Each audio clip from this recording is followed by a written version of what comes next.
Thank you, ladies and gentlemen. Be seated. All right, your next witness. Your Honor, we'd like to call Laura Amber Heard to the stand. All right. Amber Laura.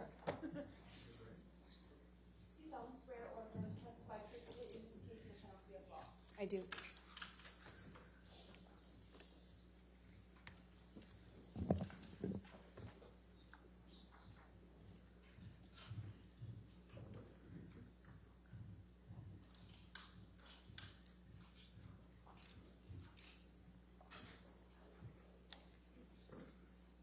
All right, thank you. All right. Thank you, Your Honor. Will you please state your name? Yes, it's Amber Laura Heard. And what is your address? I live in Yucca Valley, California. And how old are you, Amber? I am 36. I just celebrated. Okay. And do you have a daughter? I do. She also celebrated her birthday recently. She's 1. Okay. And what is your profession? I am an actor, mostly. Okay. Now, why are you here? I am here because my ex-husband is suing me for an op-ed I wrote.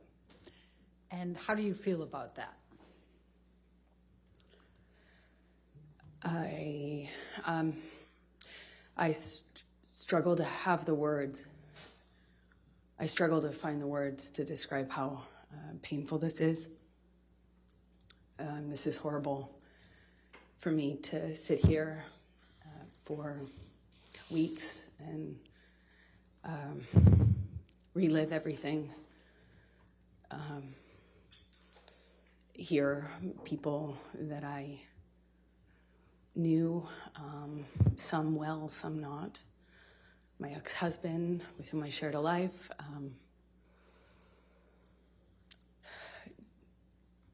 speak about our lives in the way that they have. This is the most painful and difficult thing I've ever gone through, for sure. Now, there was a trial in the UK in July of 2020 where Mr. Depp had sued the Sun newspaper and Dan Wooten. Do you recall that? Yes. And what was your level of participation in that lawsuit, in that trial?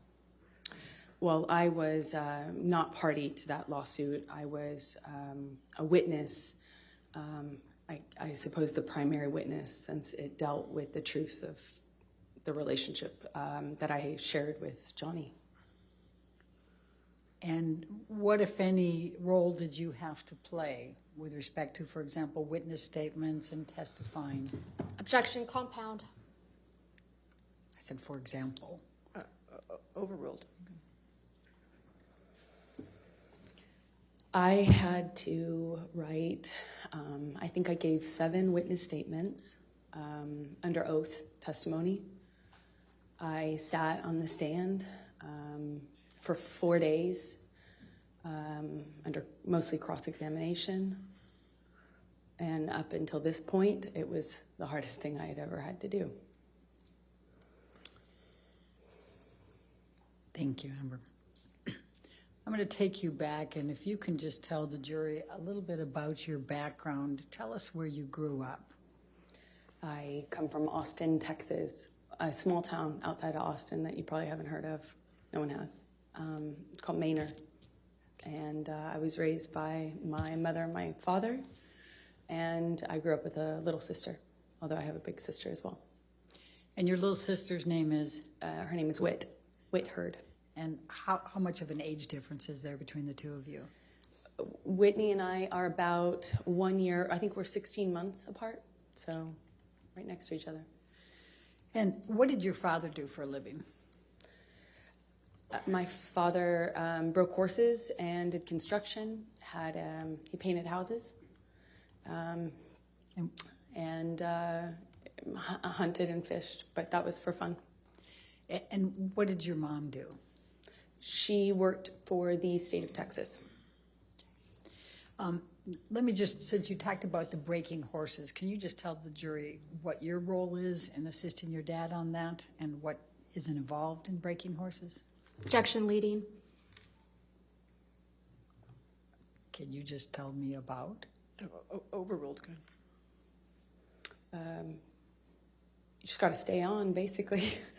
I would help him. I was more of a crash test dummy. You know, when you train a horse, it's a wild animal. It doesn't necessarily like to be ridden. And there are people out there who are crazy enough, like my dad, to pick that as a profession, I guess. And he was really good with horses, and I was the son he never had, so it was my job to, stay on. And what, if anything, did you learn from your father about how to react to the horses? Well, with training horses, I guess the key things are to not show fear, not get intimidated, not show fear, be tough and calm. Tell the jury a little bit about your educational background during those growing up years and your work experience. I worked any job that I could from the time I was really young. I wanted to get out of Texas and do something with my life and see things and do things. So I was in school and really pushed myself to, I just always pushed myself to be able to accelerate the process. I wanted to, get out of school as fast as I could, and I wanted to do more things with my life than stay in Texas. So what types of things, so where did you go to school when you were younger? I was a scholarship kid at a Catholic school growing up, several different Catholic schools, but they were always in the other, on the other side of town, in the wealthier part of town. And I grew up quite working class, and thankfully with, as long as I maintained an A average, I enjoyed the benefit of a scholarship, and I did that until I realized that I could take my GED and SATs early, and I did that and placed out of school and effectively left school at 16 years old, I believe. And what did you do for work during those younger years? I took any job that I could. I worked at my father's construction company, sometimes, just administrative stuff. I mean, it was a small company.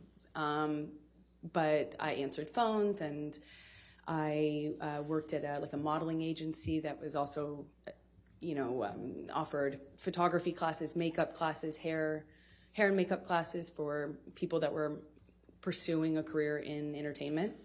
And I started taking classes that I paid for by working there, effectively as a trade. And I eventually worked there long enough to be able to pay for my headshots, which are the pictures that you use in the industry to promote yourself, in whatever, acting, modeling, or both. Okay. And what, if any, charitable work did you do when you were still young? It started off as a requirement for the school I went to, and then I liked it so much, I think, because it meant I wasn't at home, and that was important to me, is just to not spend time at home. And I really loved meeting people, so I worked at the soup kitchen every morning before school, during the school year, for about 4 years. I didn't go on weekends, but on weekends I would do various things. Worked at children's museums, typically, because they would work with younger volunteers, and mostly soup kitchens and things involving children. I worked at with deaf kids for a while, and I love it. And when you worked with deaf kids, what, if anything, did you do to learn to be able to work with them? Objection leading and 404. And relevance, Your Honor. Overruled. Well, I taught myself how to sign basic sign language, and then I I pursued it. I audited a course at the community college, which I ended up going to get out of high school early later on. But I would audit classes. The teachers never wanted to kick the random 12-year-old out of their class, I suppose. So I remarkably was able to audit, I think, the majority of 2 semesters, and that's also helped me learn. So how did you end up in Los Angeles? I did a small job in Texas where I played a part in a movie, and the actor in the movie that I was playing opposite had an agent visiting him from LA, and I met her on set, and she said that she had heard about me from another bit part I did. I was taking jobs in Austin for really anything, to be an extra, to apply I did makeup once. Nothing, no job was too small or, for me. So I put myself out there, and she had heard about me, and she said, I have heard about you in this town, and I'd love to meet you in LA if you're ever out in LA. And I was like, when can I come? And she made an appointment with me for the following week, and I used all but $180 or something to get out there, and I landed. I didn't know anyone. I was 17, and I've effectively been there ever since, I suppose. So when you arrived in Hollywood, please tell the jury what you did to get moving there, get going. I went to every audition, every casting, every meeting, every appointment that I could. I put myself out there. I didn't have a car because those were expensive, so I took the bus around LA. It was before smartphones. I had a Thomas guide in my bag and a change of tank tops. Not that it mattered, but I went to about 10 auditions sometimes a day, and would change clothes if I needed to in the back of the bus I was taking, and I just hustled from one audition to the other. And I got a bit part on one thing, and then I got a bit part on another thing, and then eventually my roles kind of became more important or bigger, and it's been a slow progression, I guess, since then, of doing either tiny bit parts in bigger movies or doing, larger roles in movies that no one would see. And I guess, it still is kind of like that. So I'm going to ask you to go from 2002 to 2009. If you could just describe for the jury a little bit what types of parts you had. I think they've indicated you have not been well known here in this courtroom compared to Mr. Depp. So perhaps just take them through a little bit of that. Yeah, that's fair. I did small roles in big films like Zombieland and Pineapple Express, and movies that were well known. My first one was Friday Night Lights, but again, I had small roles in those bigger films, and then I would do larger roles in kind of smaller films. Like I did a project where I was the lead in a John Carpenter film, and he came out of retirement to do that.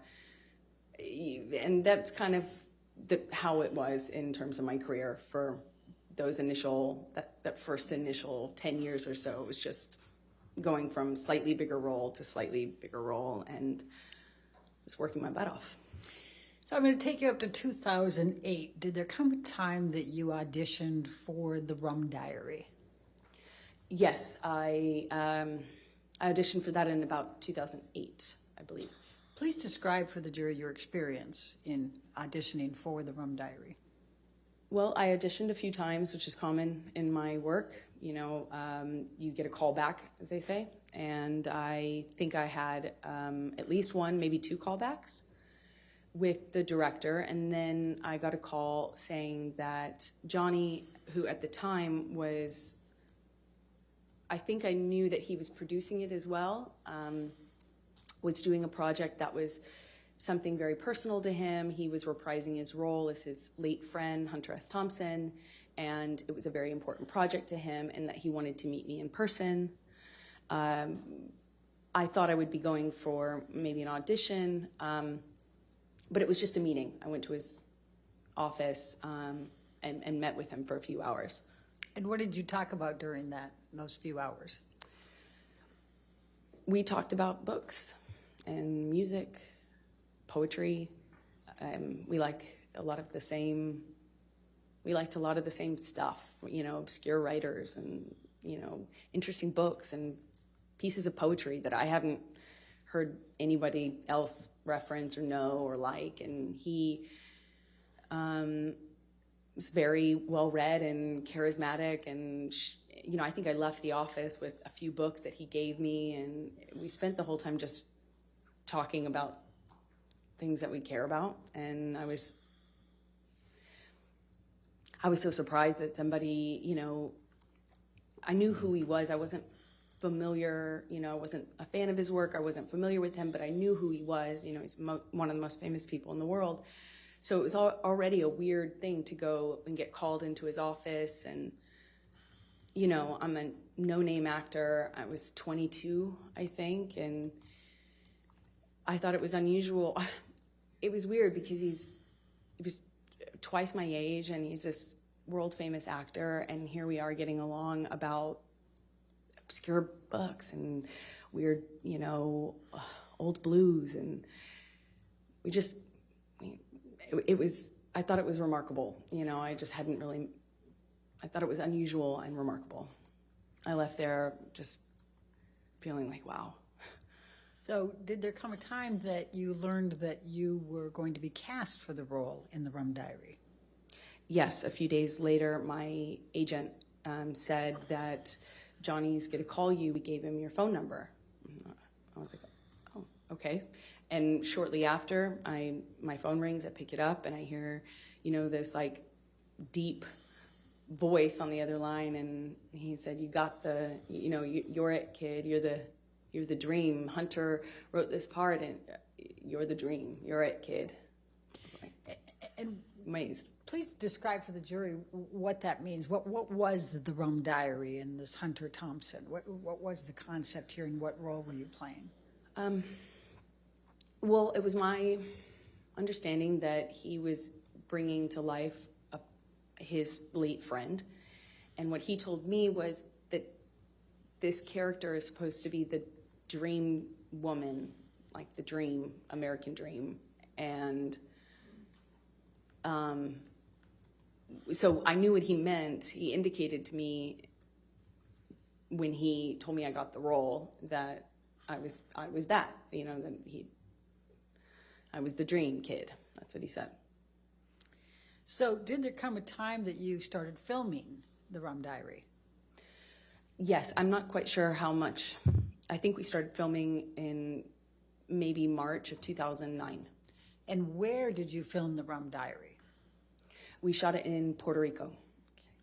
And describe, if you can, the events of the filming and your interactions with Mr. Depp during that time. It was a bit surreal, you know, filming in a place like Puerto Rico. It was beautiful. It takes place in the 50s, so everything really looked beautiful, you know, cars and clothing, the music. It was a very colorful shoot in general. I couldn't have asked for, you know, a better scenario. I was on film. I mean, I was on set reading my books, and occasionally Johnny would talk to me, and then he started to be really kind to me, like more open with me. When we'd have hot days filming, you know, there'd be this big SUV pull up, and a security guard would kind of usher me into this car, and it would have the AC blasting, and I'd be sitting in the back of the SUV just thinking what a strange experience the whole thing was. And, you know, we didn't really have a whole lot of interaction on set until we did a scene that involved kissing. We had a kissing scene, and it didn't feel like a normal. It didn't feel like a normal scene anymore. It felt more real.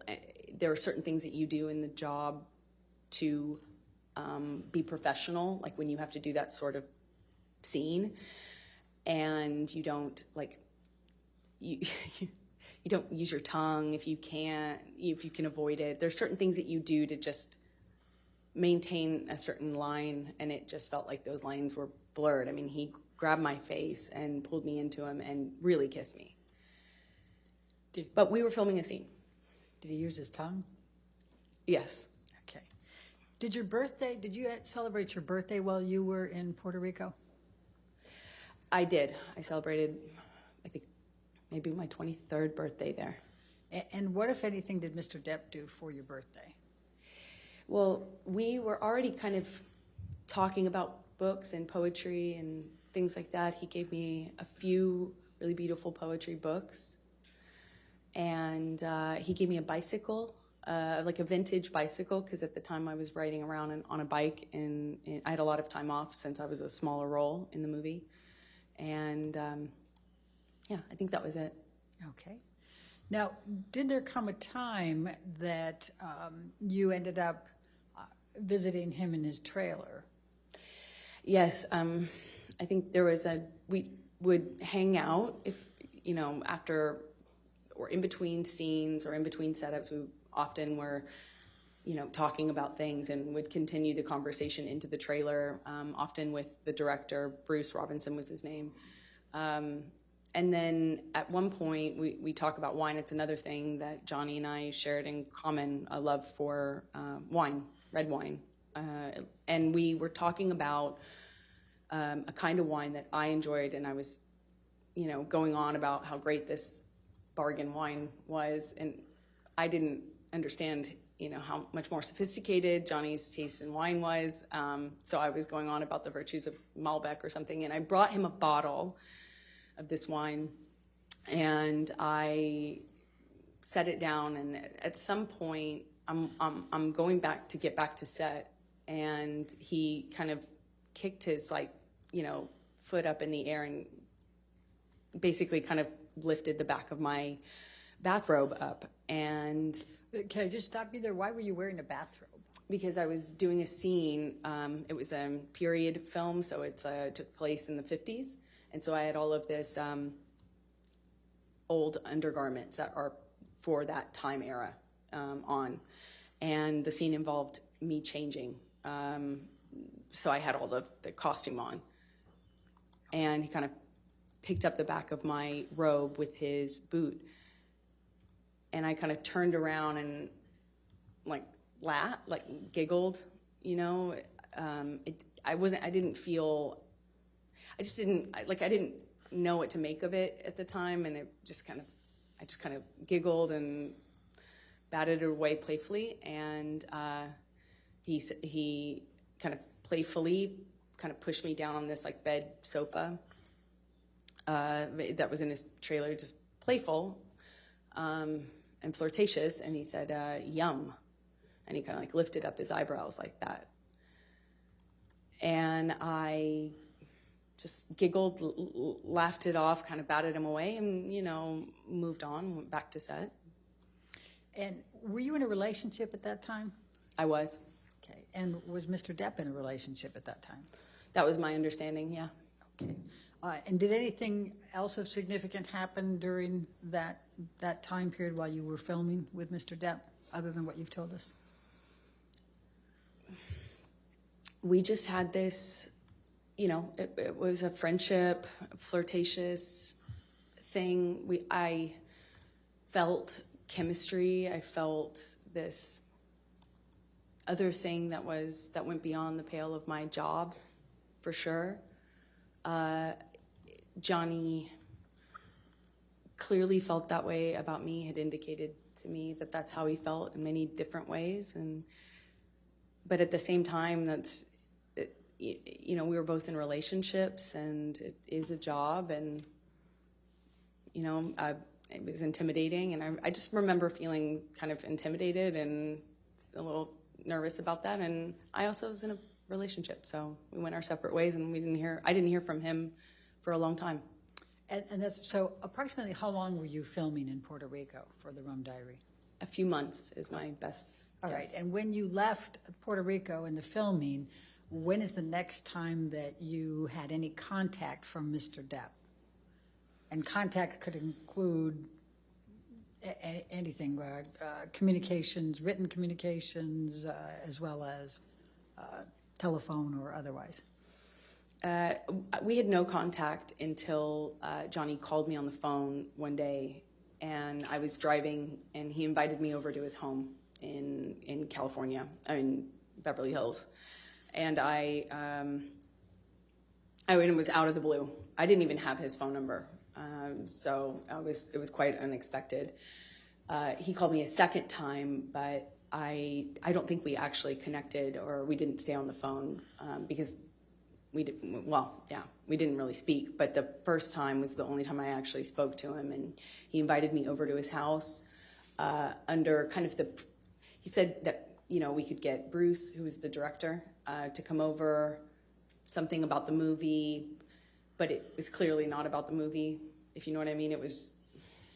So I said, I said my friends are in town, and I'm busy with that, and kind of hung up, feeling really startled, that didn't know what else to do. What, if any, gifts did Mr. Depp send you during that time period after you filmed the Rum Diary? He sent me several gifts. He sent me a beautiful dress, one that I wore in the movie, with a beautiful handwritten note, said happy wrapping, and made a reference to the dress being wrapping paper. He sent me a few gorgeous, expensive, what I can only assume are expensive, collectible books, items. And then when I was away filming on a different job, he he did send me some guitars. I know one delivery. I was informed about one delivery, and my partner at the time intercepted the attempt to deliver and called me immediately and said, "What should I do?" And I said, "Send it back." And she did, and she indicated that there was another one that had already previously attempted delivery, and it was also rejected. I sent it back because I wasn't there, and I wouldn't have accepted it anyway. Okay. Did there come a time that you ended up having to go on a press tour for the Rum Diary? I got a call for the Rum Diary press tour in the fall of 2011. So that's close to 2.5 years after you filmed? I'm an actress, not a mathematician for a reason. Roughly, yes. Okay.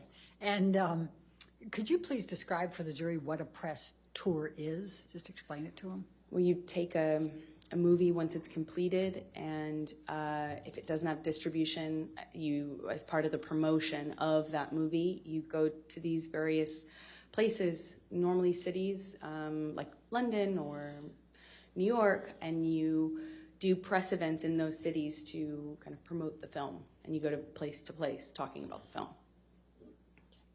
And so you were then called to participate in the press tour for the Rum Diary? Yes, I had just finished going through the process of separation with my former partner, and I was moving and going through that, and I got a phone call saying, "Remember that movie you did in Puerto Rico? Well, they want you for the press tour." And I said, "Well, perfect timing." And we did that, I think late October 2011. Okay. So describe for the jury your interactions with Mr. Depp during the press tour.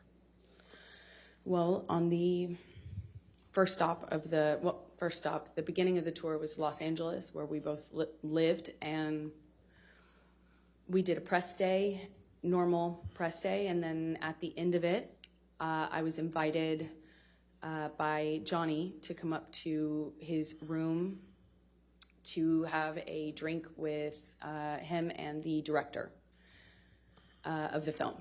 And I went up to the room to see both him and Bruce, but as soon as I got there, Johnny said Bruce wasn't going to make it. So I stayed. Johnny and I started talking. He asked me about my relationship. I said, well, you know, I'm going through it. I'm going through the separation right now, and it's been, you know, rough couple of months, but that's normal.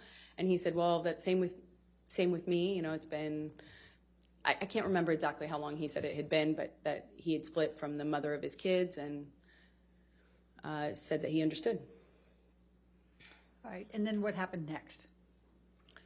Then we drank red wine and continued to talk, and the talking became us, you know, reconnect. You know, it was like reconnection was almost instant. It was just chemistry. It's hard to explain that, but we sat on the couch and we talked, and you know, it felt like there was it felt like there was an electricity to the room, and it's how I felt when I was alone with him anyway. And it was instant again. I was like, whoa. So on the couch, we talked, finished some wine, and then I got up and left. And as I went to leave, he grabbed both sides of my face, similar to what he did in Puerto Rico when we were filming that scene. And he kissed me, and I kissed him back. And what happened next with respect to any relationship with Mr. Depp? Well, then we fell in love. We went on this press tour, and we went.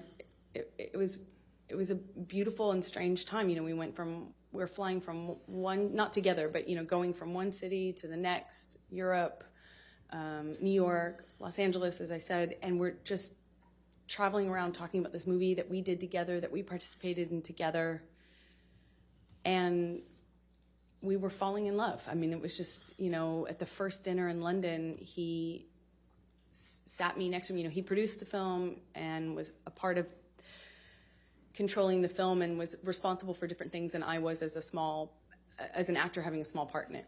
And we went on this press tour, and I think in London he had me sat next to him at a dinner, and then we ended up spending the night together in my hotel room.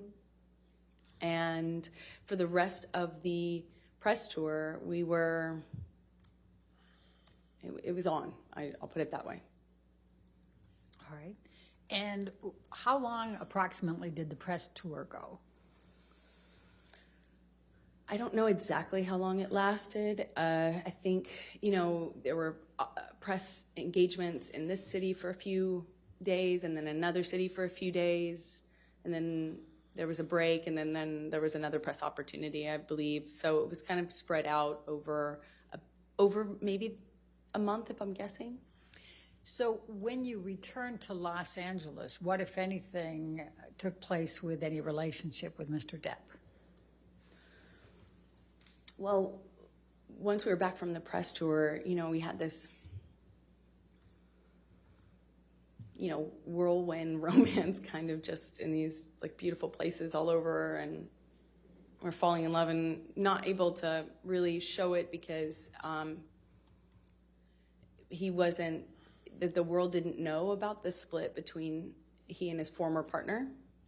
And of course, as a woman, I was like, is that troubling? You know, and I'd ask him, no, you know, he swore to me that they hadn't even shared a bed for a year, and that they were protecting the kids and not publicizing it. So, or not making it known to the press. And so we kind of had to be a little bit under the radar. Not a little bit, we had to be really under the radar.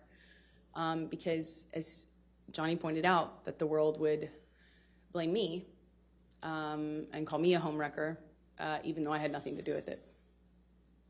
So we were secretly dating, and then, you know, it was beautiful.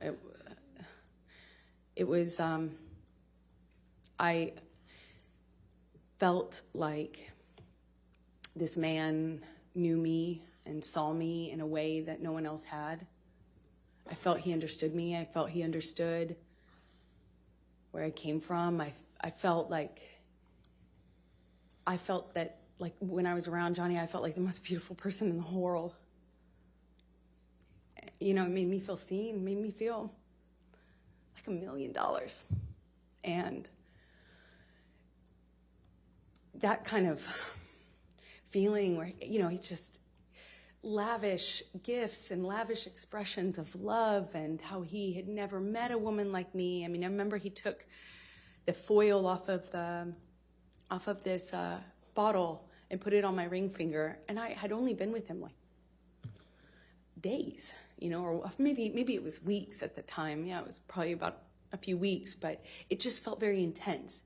But we weren't doing normal life stuff. We weren't like stuck in traffic with each other. We weren't going to the grocery store and doing life. We were like hiding in these places around the world. He has so many homes.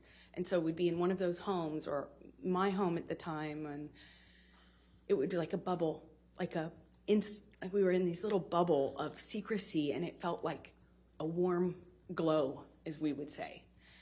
Just music and the kind of books that we both loved, and poetry that we both knew by heart, and it felt like a dream. It felt like absolute magic. So while you're dating, I take it you're dating at this point, right? Yeah, sorry, While you're falling in love, you're also dating, right? Okay. Yes. Did there come a time early on that you ended up going to his Bahamas island? Yes. So shortly after, you know, I think started dating October of 2011, and you know, as I mentioned, this bubble, you know, where he'd come over to my house and not leave for like 3 or 4 days, you know, just smoking cigarettes and playing music and reading poetry to me or painting me, or, you know, just talking. And then he would disappear. And there'd be just no way to get a hold of him, no way to contact him. At first, I didn't really think anything about it, but he disappeared at one point, and then came back and said he was dealing with some health issue, and would I join him in the Bahamas? And I think that's when I learned he had an island, and I was on a trip with a friend of mine in Spain, and it was for the holidays, and I kind of rerouted my trip so I could come and land in LA landing in Miami instead of LA, so I could go and meet him on the island. And he had Keenan come and meet me on that trip, like in Miami. I get off one plane, get onto another, and go and join him on his private island. And I noticed he was drinking Beck's and tea, but like lots of tea. And I didn't foolishly think anything of it. I just, you know, thought the man really, seriously, I missed it before, but really, really loves tea. And we had this beautiful, I don't know, less than a week probably, trip in the Bahamas, a private island, beautiful sandy beaches. It's a scene that you just don't, I had never experienced anything like that. It was a beautiful place, a beautiful time, and I fell head over heels in love with this man.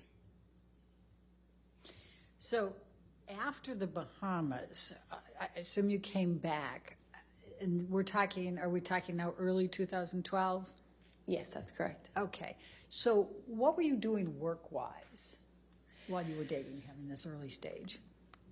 What I always do, I would be taking job to job to job, going from one movie to the next, mostly not filming in LA. So weirdly, you live in LA to go shoot on location in other places. So when I was in town, we would go back to this bubble, this, like, insular bubble with beautiful, blaringly loud music and no one else and nothing else. And then, you know, I'd go off to work.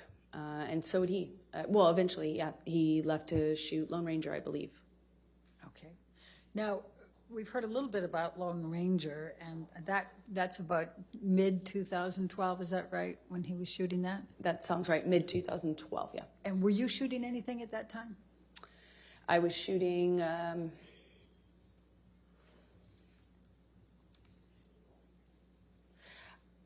Machete Kills? I believe I was shooting Machete Kills in Austin. I had a small part in a Robert Rodriguez film that shot in Austin. But, you know, I think Johnny was shooting and then having some time off, and there was just a lot of travel, a lot of movement, so. And so what, if any, visiting did you do with Johnny while he was on his set for Lone Ranger, and where was he? Well, he was filming all over the Southwest, and at some point I came to visit him and on one of his locations, and I would stay in the house because I couldn't really, you know, occasionally I would leave with his security guards, but I didn't really have anything to do but visit him for a few days. So I'd cook and kind of stay at home and paint or whatever and wait for him to come home and have dinner ready. And we would have these little bubbles, but kind of scattered throughout the Southwest as he was filming. And at the time, Johnny had, you know, when I first arrived at one of these locations, it was the first time that Johnny told me that he had had a health issue, something with his liver, and that he wasn't, that's why he was not drinking. He was drinking a lot of tea, like a lot of tea. Okay. And so we've heard a little testimony about boots. What, if anything, did you do to help Johnny with his boots? Well, I mean, I suppose that I took off his boots, and it made an impression on him, and I was happy to, you know, anything I can do to show love. Certainly how I felt about him. But if he wanted to take off his own boots, he certainly could. Did you buy Mr. Depp any knives during that time period? Objection leading. Sustained. What, if anything, did you do with respect to knives during the time period you were with him in the Lone Ranger? Objection leading. What, if anything? Overruled. Johnny had a thing for turquoise, and that eventually, you know, being in the Southwest, it can happen really quickly. I also too really love turquoise, and he has he loved knives. He loves a lot of things. When Johnny loves things, he does it a lot, and lots of it. So he had these daggers that he had given me that they were beautiful in design, and they're, you know, long, curved daggers. And he just talked a lot about knives, had a knife and gun collection, and was quite proud of it. And at some point, I don't really remember exactly when it was, but at some point I picked up what I thought was a really beautiful turquoise-handled knife. And I had it engraved with a saying that Johnny would say to me all the time, which I, you know, thought was romantic, as funny as that is to say now. And what was the expression, the saying? Until death, hasta la muerte in Spanish. Now, by the time that you're visiting Mr. Depp during his shooting of Lone Ranger in the June through August 2012 timeframe, what, if any, relationship has he developed with your family? Oh, well, starting really early on, Johnny was so kind, so generous to my family, but especially my mom and dad. He met my dad, and my dad's a big personality. He's a rowdy guy, and Johnny just all of a sudden, I had never noticed, you know, Johnny have a southern, all of a sudden Johnny had this southern accent and was really like buddies with him, and they really seemed to get along very well. There, you know, just like instantly he was giving my dad gifts. He gave him guns. He gave him knives. They had this, I mean, Johnny just really just showered my dad. And my dad's a working man, you know, salt of the earth guy. And he was just like, you know, floored. He's getting all these amazing gifts and being invited to come on to these locations. And, you know, Johnny's this big movie star. And my dad was just like, you know, I think my dad would have married himself, not if I hadn't. And he just instantly, he gave my mom jewelry, brought her out to come and see me while I was visiting Johnny on Lone Ranger in some part of the Southwest. I think it was Colorado. He gave her this beautiful turquoise necklace, and I mean, they were definitely taken by him. And what, if any, relationship had Mr. Depp forged with Whitney by this time, your sister? I believe the relationship came a little bit later as they got to know each other, but he did the same thing with my sister and just really found a bond with them that, you know, was, it was, you know, he tried to do anything and everything he could to make them feel like special, and they did. You know, my mom, my dad, and my sister. And what, if any, relationships did Mr. Depp form with your friends? Well, Johnny's so generous and can be this really, like, overly generous almost, you know, like showering you with gifts and compliments and just, I mean, like, you know, and he has access and means to really, you know, we're not talking about giving you a card. We're like talking about just these like extravagant trips or these extravagant gestures, and it's a lot. And he did that with my close friends. I relied heavily on my friends and had a pretty strong support network with them, and he really just showered them with generosity and love and light, and invited them to come to these exotic places and flew people here and there. I mean, he's incredibly generous. So going back to the filming of The Lone Ranger, what, if anything, did Mr. Depp do with respect to a horse? Objection leading. What, if anything? Overruled. Johnny at one point insisted on buying me a horse, and I, of course, said that's extravagant. There's no way I could accept that. That's also, how will I take care of that horse? You know, it's so extravagant. So I said no, of course. Eventually, he got a hold of my dad and worked it out with my dad, like what kind of horse to buy, and then showed me a picture of this horse and said, "It's yours. It's coming here." I think it was being transported, and he said, you know, that he had my dad's help on it, picking it out. And you know, I grew up on my dad's horses. You know, I grew up riding with my dad, so you know, I had resisted for I think about like a month and a half or something of him kind of bringing up the idea and me saying, "That's a crazy gift. No, thank you. No, that's incredibly generous, but I couldn't accept." To all of a sudden I had a cult. So let's take you through 2012 and your relationship. Could you just describe for the jury a little bit about how that relationship evolved through 2012?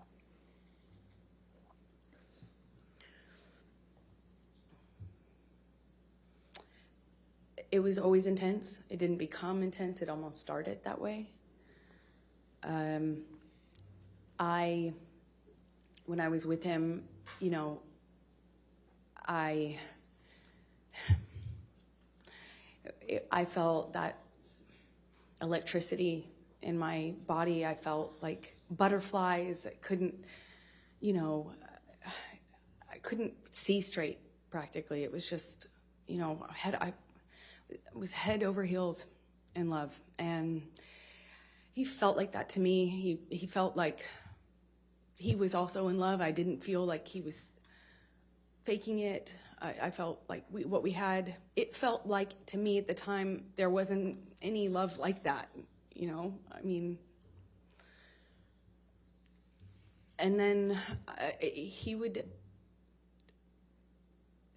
started to kind of do this thing again where he'd disappear and he'd come back. And I remember at first when he first started drinking, I didn't really think much of it, but all of a sudden the behavior kind of started to go in line with the disappearing, and he'd come back and he'd just be different. And I'd say something and he'd accuse me of saying something else or saying it in a different way, or he would, it was mostly my clothing at the time and me working. That was the main thing. Like, I found myself trying to not talk about auditions because it would change the mood so dramatically. I tried to, you know, he would make these comments about, you know, whoring myself out, but do so in the context of me acting, you know, and he would talk about other actresses who do my role in this way where they were worthless whores, that they were, you know, fame hungry, you know, expletive, you know, just this. The point is, it felt really dirty to be an actor. Never mind that he was one. It was dirty that I wanted to do this job that I wanted to do, and I was doing the job of an actress. It was every time I was walking out of the house, he would ask me, "That's really what you're wearing, kid? Oh, I see." You know, I wore a dress to an event once, and I felt beautiful in it. Like, stupid as that sounds, I felt pretty in this dress I picked out, and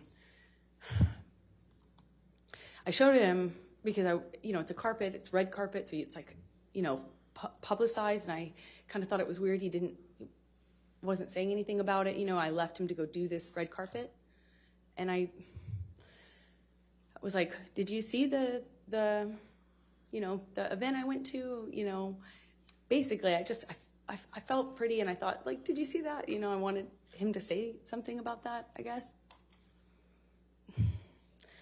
And he said, well, this is after he stopped talking to me for some time, didn't tell me why. When he came back in my life, he wouldn't explain why he was acting different. He just kind of acted mad at me, didn't know what I had done wrong.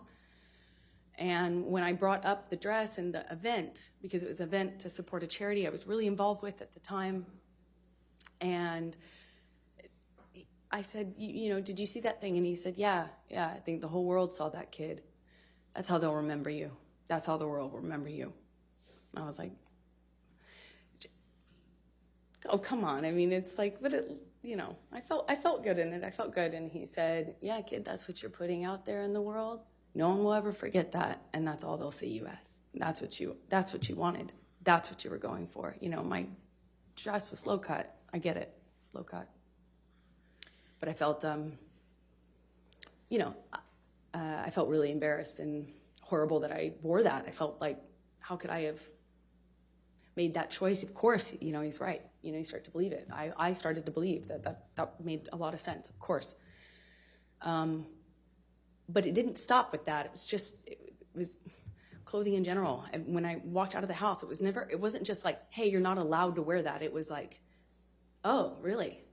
That's what you're wearing. No wonder you get cast in those roles. No wonder you that's what you are. That's what you're making it.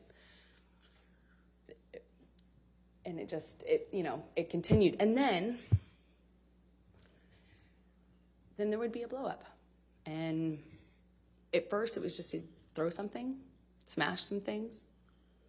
He loves to smash up a place, an apartment, furniture is what it started with. Glass. Threw glass at me, and I remember it was summer. And he just threw this glass across the kitchen, and it didn't hit me, but it shattered behind me, and I remember thinking that it like very easily could have hit me. And that, calling me a whore, it didn't start with using the whore word, it was just comments. until it would escalate. And then I started to notice the pattern of escalation where he'd throw glass or turn over a table. Then he would hit the wall, and then he'd hit the wall really close to my head. You know, like when I'm standing there, you know, just hit the wall, screaming at me. But then he would disappear and get clean and sober, and he'd come back and tell me that he was done drinking, he was over it, he was done, cleaned himself up, he had done it before, and he'd do it again. And then he would go back to this, like, wonderful, like, almost like just unreal, like, but real, you know, but unbelievably nice, sensitive, kind, warm, generous, interesting, funny man that I loved.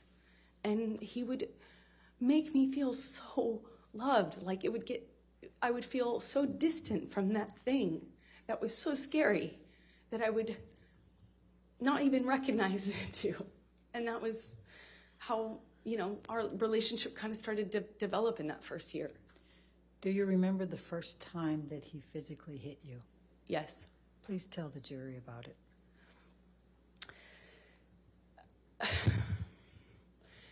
It was it's seemingly so stupid, so insignificant. I will never forget it. It changed my life. I was sitting on the couch, and we were talking. We were having a normal conversation, you know, just there was no fighting, no argument, nothing. And he was drinking, and I didn't realize at the time, but I think he was using cocaine because it was like there was a jar of cocaine out on the table. I realize that sounds weird, but it was like an actual vintage jar of it. But I didn't see him use it at the time, so I didn't really factor that in. I just, you know, he's drinking and we're talking, and there's music playing, and he's smoking cigarettes, and we're sitting next to each other on the couch. And I asked him about the tattoo he has on his arm. And to me, it just looked like black marks. I didn't know what it said. It just looked like muddled, faded tattoo that was hard to read. And I said, what does it say? And he said it says wino. It says wino. And I didn't see that. I thought he was joking because it didn't look like it said that at all. And I laughed. It was that simple. I just laughed because I thought he was joking. And slapped me across the face. And I laughed. I laughed because I didn't know what else to do. I thought, this must be a joke. This must be a joke. Because I didn't know what was going on. I just stared at him, kind of laughing still, thinking that he was going to start laughing too to tell me it was a joke. But he didn't. He said, "You think it's so funny? You think it's funny, bitch. You think you're a funny bitch." And he slapped me again. Like, it was clear it wasn't a joke anymore. And I stopped laughing, but I didn't know what else to do. You know, I didn't know what to do. You would think you would have a response, but I, as a woman, had never been hit like that.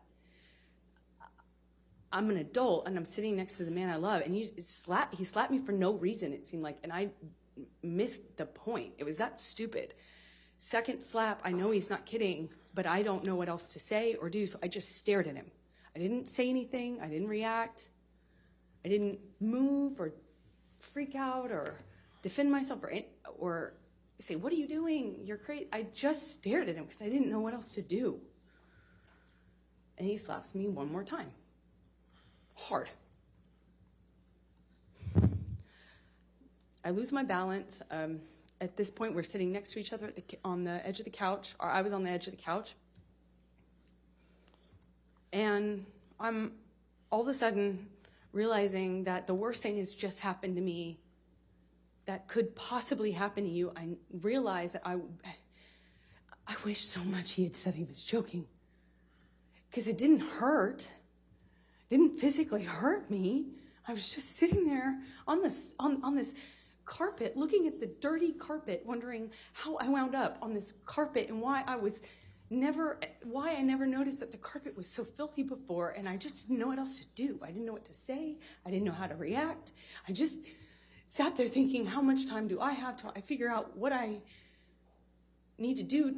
Because, God, did he just hit me? No, I didn't want to leave him. I didn't want this to be the reality. I didn't want to have the man I was in love with. I know you don't come back from that. You know, I'm not dumb. I know you can't hit a woman. You can't hit a man. You can't hit anyone. You can't just hit somebody because I knew it was wrong, and I knew that I had to leave him. And that's what broke my heart, because I didn't want to leave him. I thought if I got up out of that room, I'd leave the best thing that ever happened to me. And I wish I could sit here and say I stood up and I walked out of that house and I drew a line and I stood up for myself. But I was just looking at the dirty carpet, trying to will myself to get up, to walk out of the door, because I knew I needed to. And I really slowly, I stood up, and I remember looking at him in the eye and just looking at him, frankly, because I didn't know what else to do. And before I know it, he starts crying. And, you know, like, I had never seen an adult man cry. I didn't even really see my dad cry at my grandma's funeral. You know, it's weird. And he's crying. Tears, just falling out of his eyes. He gets down on his knees and he grabs my hands and he's touching my hands and he's saying to me, I will never do that again. I'm so sorry, baby. I put the fucker away. I thought I killed it and it's done. I thought I put the monster away, and I've done it before. It's done. But on his knees. And I didn't have words. I didn't know what to say. I just remember thinking that it was just, he was crying. He seemed so sorry, but I knew I couldn't just forgive him because that means it will happen again, no? You know, like I've seen the health class videos, like everyone else. And I got up in my car. I walked to the car. I didn't say anything. I made a point to not say, oh, it's okay, or anything like that. I just didn't say anything. I got up, I went to the car, I sat in my car, and I felt like I sat there forever. I didn't want to turn the key. I just leaned my head up against the window, and I remember just seeing my breath on the windshield, you know, on the glass of the window of the door, just seeing my breath and trying to will myself to have the strength to know what I should do in this moment, because I was heartbroken. And I sat there for a long time, and I eventually turned the key and drove home.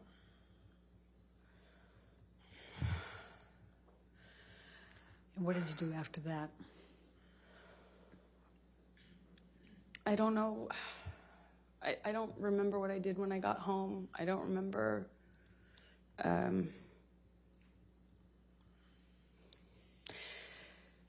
I went to my therapist. I told her. Objection, hearsay. I'll sustain as to what she may have told her. I went home, and a few days later, started getting, I actually don't know how many days later, but I started getting calls and texts from Johnny, apologizing profusely. He said, I'd rather cut my hand off than ever lay it on you or lay it upon you, you know, and he had that way of talking. It felt like poetry. And he showed up to talk, like with the understanding that, you know, he understood I could never forgive him and it was done. So I felt kind of safe in saying, okay, let's have a talk, or, you know, yeah, we'll talk. I think I know I just wanted to see him, and he comes over, brings me gifts. He brought me a couple cases, actually, of that Vega Sicilia wine that we've heard about, which is a really nice, expensive wine that I could never, at that time, dream of affording, you know. And we talk, and he tells me that he had put this thing away, that I could trust him, that it would never happen again. Of course, it would never happen again. That he had put this thing away. He had killed the fucker, is what he said to me over and over again. I put that fucker away. I killed that monster. I'll kill it again. It's done. I'll never lay a hand on you again. And I wanted to believe him, so I chose to. Chose to stay in the relationship?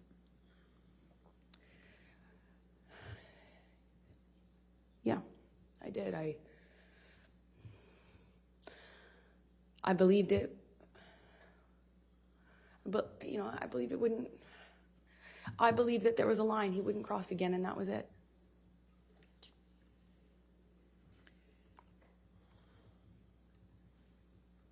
And so you stayed, correct? You stayed in the relationship? Yes. Okay. So, is this a good time? You want to do You can keep going a little longer, please. Okay. Thank you. So could you please describe for the jury the evolution of your relationship after that time with Johnny? I don't know how long it was until things got bad again. He did start drinking again. I remember it was almost, you know, he'd start drinking again, the disappearing thing, the coming back. He'd come back like in the middle of the night to my house. And it would be unclear to me, you know, drunk, often really drunk, and kind of accusing me, but not directly. Nothing was very direct. It was a lot of accusations, but they were veiled. You know, what I was wearing, who I was with, why didn't I text him back? I didn't text him back right away. This is when I was at my place in Orange. Sometimes he would show up to catch me. Like that was a pretext for coming over. And by the time we were done talking, I would have thought I had convinced him that I loved him, that I only loved him, there was no one else, and then that we were back in an upswing and would go back to good, loving, like sick, romantic love, like kind, sweet, velvety love. And then it would be something I said, why did you say it that way? You know, if I had to leave for an audition, I could guarantee that when couldn't guarantee, but 2 of those in a row, and when I came back, he was angry at me, you know, and I wouldn't necessarily know why. And then he started accusing me of things, probably, like, at first it was indirect, and then it became really direct. Then the punching of the walls next to my head, which is a constant at that time in 2012 when he was drinking. Eventually that became... you know, him accusing me of cheating. I'd defend myself. I'd say, you know, that's crazy. You're wrong. I would never. The normal things. And it would escalate to the point where he would push me or shove me down, and then I'd get back up. And this happened several times. That's why it's not more specific, I suppose. When I'd get back up, I'd look him in the eye. I made a point of getting up and looking him in the eye. It's my way of defending myself at that time. And I'd look at him, and he'd ask me if I wanted to go again. and shoved me back down. Eventually, he just hit me. Remember, he hit me in the face when I denied having an affair with my ex-wife, my ex-partner at the time. And he said he had proof. I denied it. And I was walking out of the bedroom, slapped me across the face. I turned to look at him. And I said, Johnny, you hit me. You just hit me. I'm going to ask you, Michelle, can you bring up 1783, please? What number again, please? I'm sorry. What number? Defendants 1783. 1783, thank you.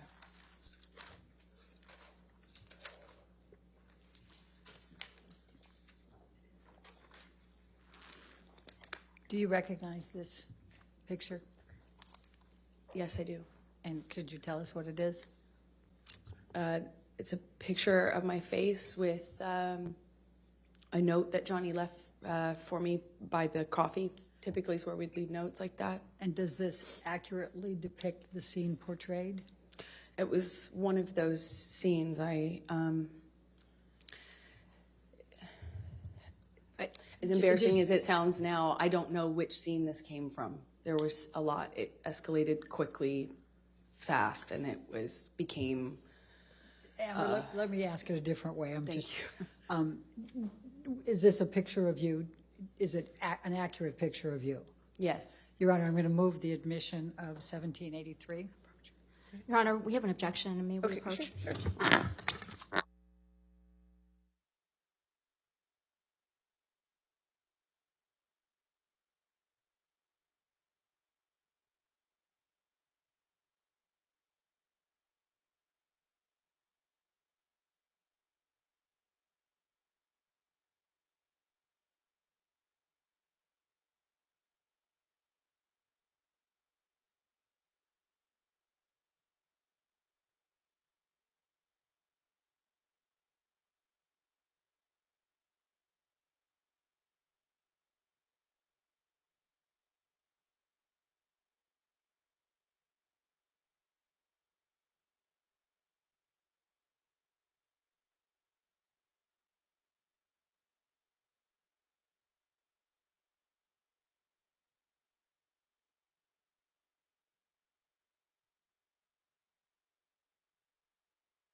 Would you please describe for the jury some of the cycles you had with Mr. Depp through 2012?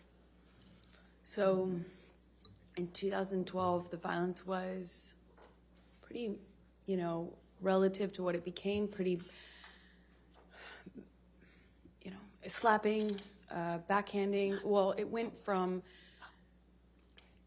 this eggshell kind of, you're walking on eggshells, nothing you're doing is kind of right, but you don't know what you're doing wrong. And then I was doing something wrong clearly, but it was unclear within the scope of an argument what I was defending myself against. So it would shift from a rumor he had heard that I was with a friend, or I had been photographed standing too close to a male person. That was a person I had had something with, and I was lying to him about, and it would be eggshells, accusations, and then he would explode. It started with throwing things, destroying the property, and screaming at me. I remember the screaming at me was the worst, because I kind of always felt like I had done, I had to defend myself. I had to tell him so he didn't think these things were true. And sometimes, he would shift accusations while I'm trying to dispel one accusation. He'd start another one, and nothing I could do to calm him down. It seemed like I'd walk away, and that would make it worse. I remember in my apartment in Orange, he would grab me by the hair, or he'd grab me by the arm, pull me into him, scream at me that way. He'd smash things around me, then he would smash things very close to me, and then he would just hit me.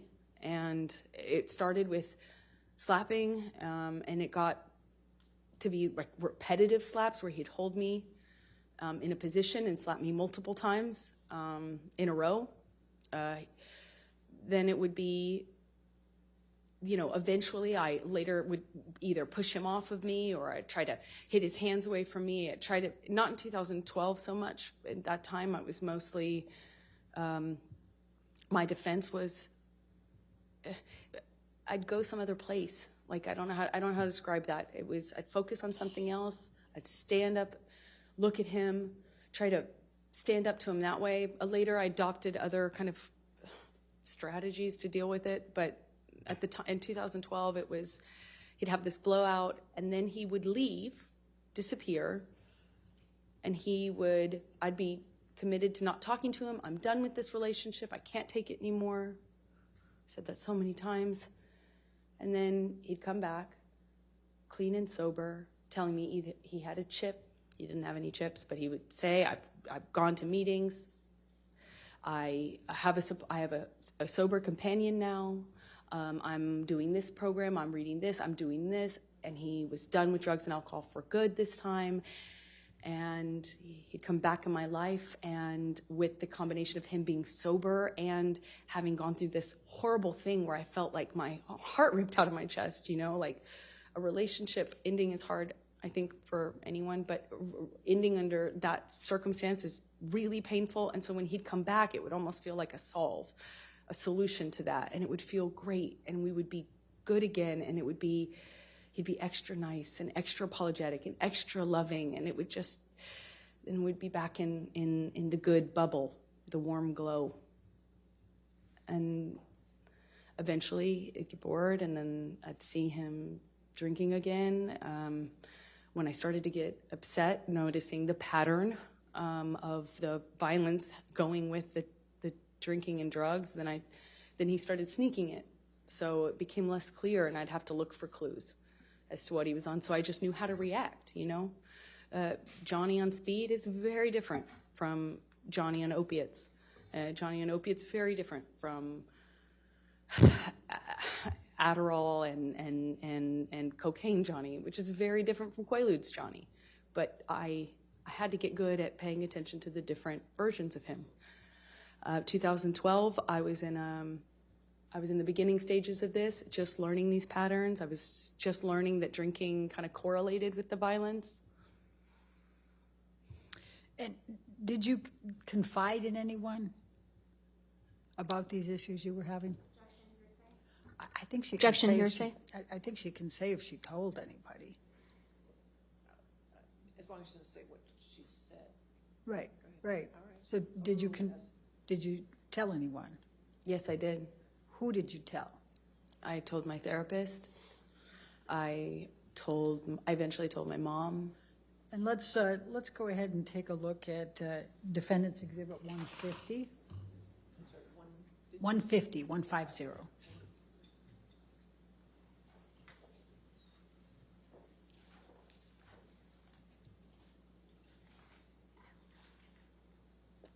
Your Honor, I'm going to object on hearsay. Yeah.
Why did you decide to confide in your mother about the issues you were having with Mr. Depp?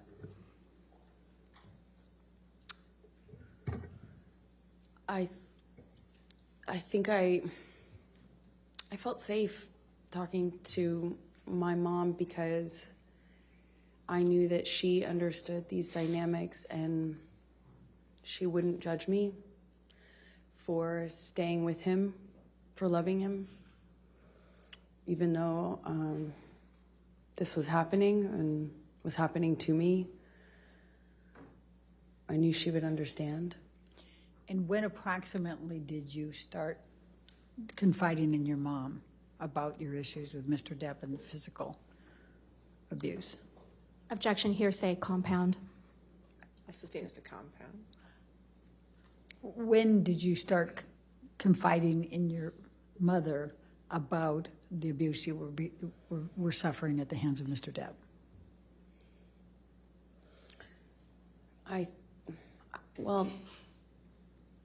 I was confiding in her from the very beginning about the abuse,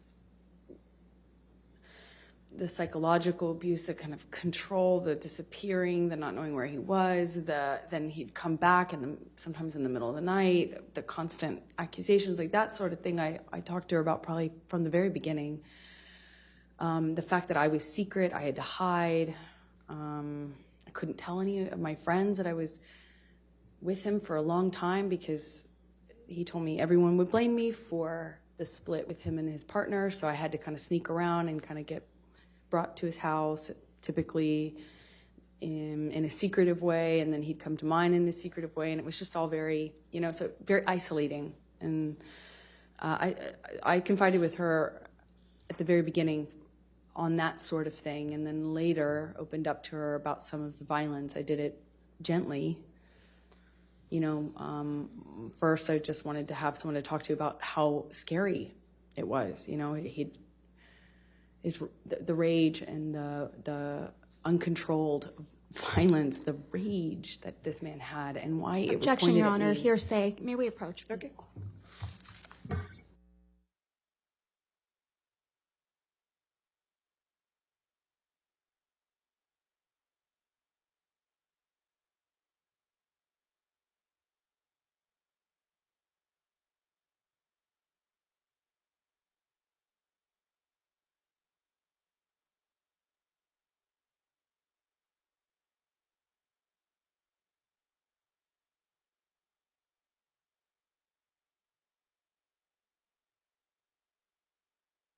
Ladies and gentlemen, we're going to go ahead and take our 15-minute afternoon break, so please do not talk about the case. We're doing the outside research. Okay, we'll see you soon.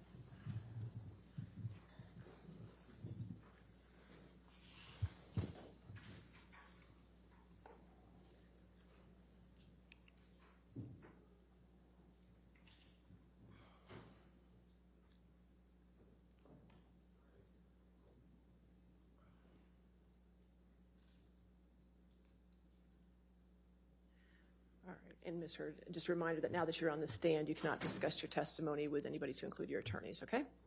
All right, so we'll be back. Let's make it 3:45, okay? Thank you, Your 3:45. Honor. Thank you.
All right, we ready for the jury? Yes, Your Honor. Okay, great.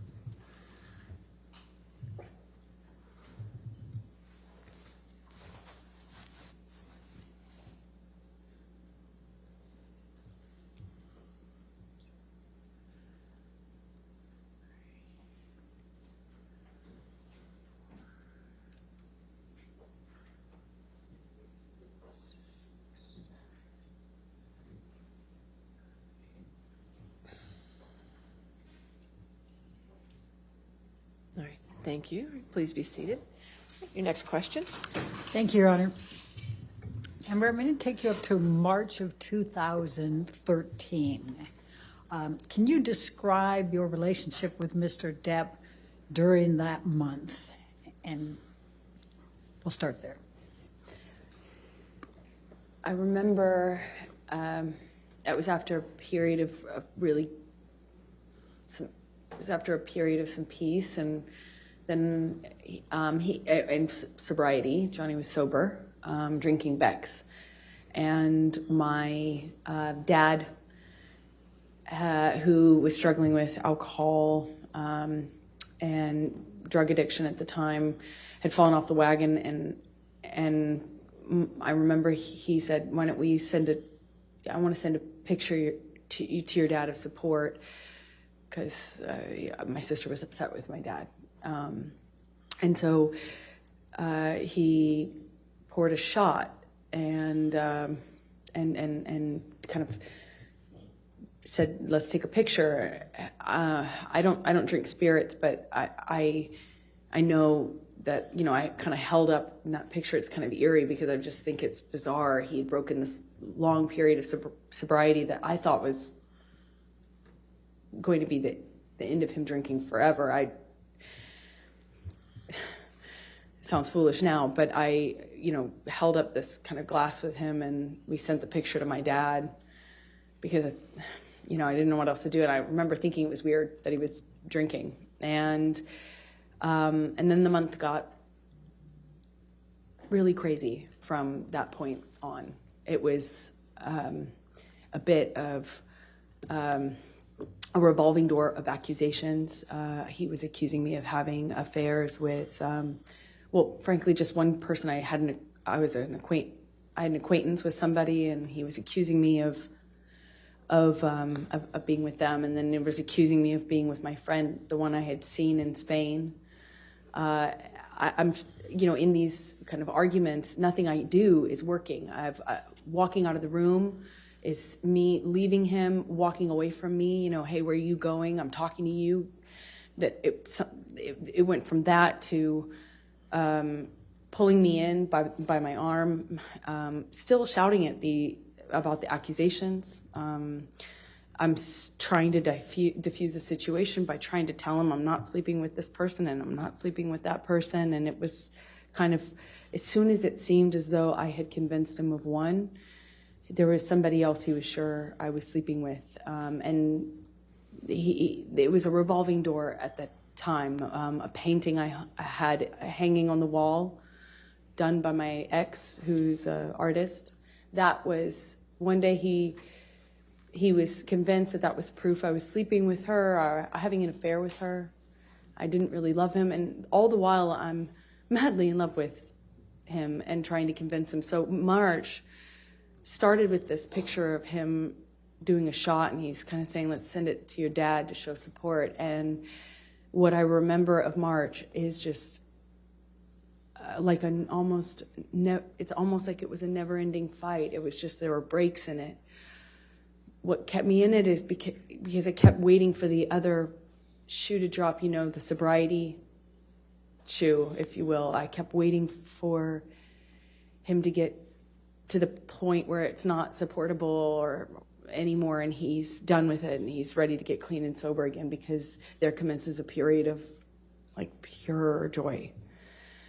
And it was one fight after the other. March. So let me start with the painting incident. Please tell the jury what happened on that particular incident with the painting. As I mentioned, the painting, which had been hanging there for months, one day he kind of stayed up doing cocaine, just drinking, doing cocaine, music, which is not in and of itself that weird in my relationship with Johnny at this point. You know, like he stays up and keeps weird hours and smokes and stuff. But he was drinking brown liquor and doing a lot of cocaine, and it was like, it became clear to me in that argument, if you will, that he wasn't making sense. He had effectively just taken, it seemed like, a turn and had decided that the painting was an offense that he could not forgive me for. It meant I was having an affair with my ex-partner, with whom I had already split, and it made no sense to me. So I'm trying to kind of quell the accusations by saying, you know, it's been there, and what are you talking about? And it's like, that doesn't mean anything. And, you know, he was demanding I take it down. He eventually takes it down and tries to burn it, but it was unsuccessful, luckily, because he was not, he wasn't, with one of those normal, what do you call them, Bic lighters, he wasn't very successful at doing it while drinking, to the extent he was. But I remember it was this kind of ridiculous fight, like didn't feel like it needed to be an argument, but it seemed like nothing I could do, nothing I could say. I tried leaving. I left the room. I left the house. I eventually came back. It was like a whole night, an evening, a night, and then a morning of this. So this morning in particular, I think it was the 22nd of March. There were several incidents in March, though. But in this particular one, he had something to go to. He was filming with Keith Richards and Tom Waits. Well, let me, before you go into that part, let's pull up Defendants Exhibit 161, which is already admitted into evidence, I believe, Your Honor. Yes, 161 with redactions. Thank you. And I'm going to show you Defendants Exhibit 161. And the date on this is 3/12/2013, and it's a text exchange between you and Mr. Depp. Do you see that?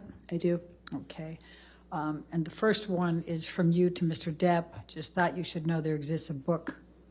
Is that to you? Is it to Mr. Depp from you, or it's vice versa? Isn't it? It's Johnny texting me.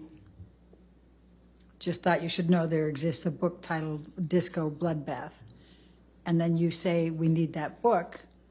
And you say, is this about last Friday night by any chance? And he says, how can you make me smile about such a hideous moment? And I'm not going to repeat the rest of it. Could you tell the jury what happened on that Friday night?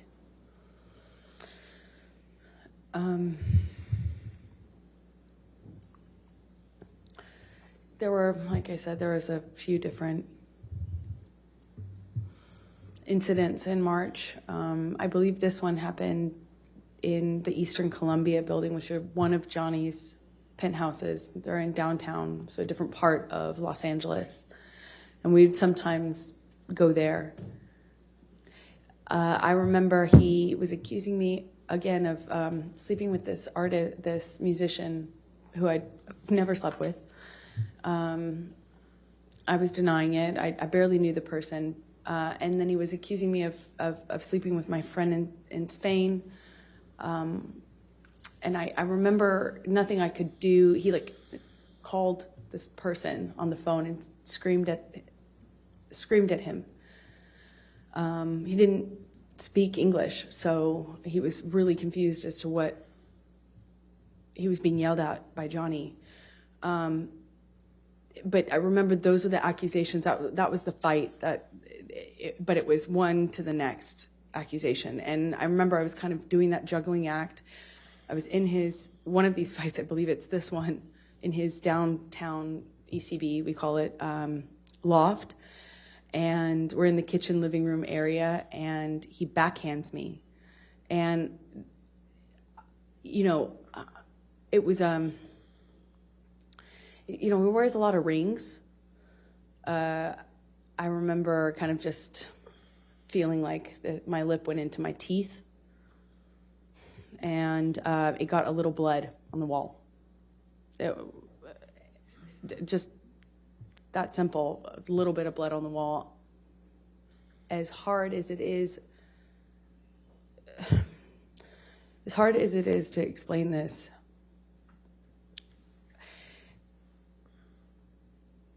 I was so caught up in the relationship and also very occupied in defending what I only could assume he believed, these accusations, that, I didn't internalize, like, I didn't make that big of a deal of it. I kind of pride myself on being tough, and, I don't make a big deal out of, smaller injuries. And I know that sounds horrible because and hard maybe to understand, but my best way to cope with it is I kind of, minimize it, make sure no one, make sure he knows that I'm tough and can't knock me down, and I make a joke of it, clearly. Make light. I'm going to, Michelle, if you can take this one down and bring up 170A. Did there come a time in March, Amber, where you sent a picture to your mom? Yes, this is sometime in March 2013. I sent it to her because I had been texting about some of the craziness, and Objection, hearsay. I'll sustain as to what she may have texted. All right, next question. Without saying what you said in the text, explain why you were sending it to your mom. I was reaching out. I was very lonely in what I was living in, and I wanted help. I wanted advice, help. I just wanted to talk to somebody and figure out how I could make this stop. And is this a picture that you took of yourself in March of 2013? I did. Your Honor, I'm going to move the admission of Defendants Exhibit 170A. Any objection? No objection, Your All Honor. right, 170A in evidence. You can publish the picture. Thank you, Your Honor.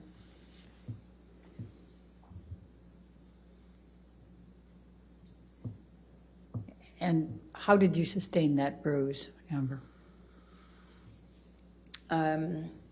I had thrown Johnny slapped me. I walked away from him, and that made it worse. We got into like a shouting match. And he kind of did this thing with his body where I could tell he was going to hit me again. I picked up I remember it kind of like a little pot, not a pot, but like a vase. And I remember I got away from him enough as he reels back. I threw it in his direction, and actually managed to get away before he got me. He grabbed me by the arm, and he kind of just held me on the floor, screaming at me. I don't know how many times he hit me in the face, but I remember being on the floor of my apartment, and I remember thinking, how could this happen to me again? Can you bring up 170?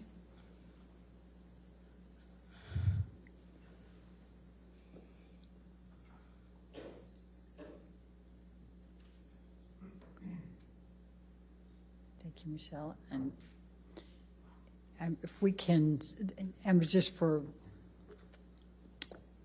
start, it's 3/23/2013, and if we can scroll up. This is a text message exchange with your mom, correct? Yes, it is. Okay, let's go, scroll down and then. Your Honor, I'm going to object to hearsay. Let's wait until we get to the spot. All right, and is this the picture that you sent to your mom on 3/23/2013? Yes, it is. Your Honor, I'm going to move the admission of 170, just that picture that's on the text. With no words? For the Well, record? it says from 2 weeks ago on it. Your Honor. I'll sustain the objection. If we redact the from 2 weeks ago, can we admit it then? And then just have the showing that she sent it to her mom May for we the approach, date? Your Honor? Okay, sure.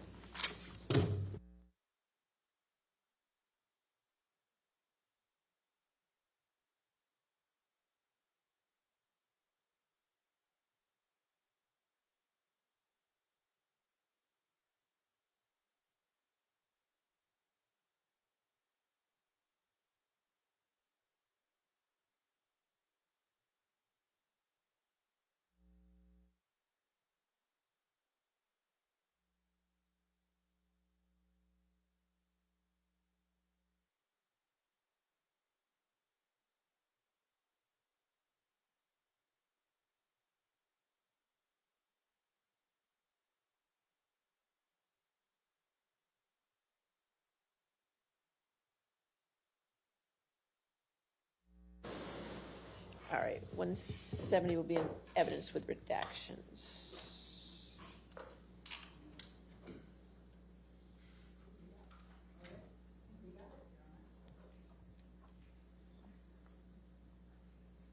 And may we publish to the jury, please? All right. And that's the picture you sent to your mom Yes, it is. on March 23rd, 2013? Yes, it was from a previous fight, Okay. the bruise. All right. Now, did you have any other altercations in March 2013 with Mr. Depp? Yes, we had a couple of these fights in Orange that were around this time, one of which I started to tell you about the painting. You know, and I know I've interrupted you now twice on that, but I realize the jury doesn't. Can you tell them what you mean by orange, at Orange? Sorry, Orange was my apartment that I kept in Los Angeles at the time. And it was an apartment. What type of an apartment? I rented the top of a duplex. So it was a house with the landlord living on the bottom floor. I rented the top floor. Okay. Thank you. Now, please continue with the painting. I'm sorry.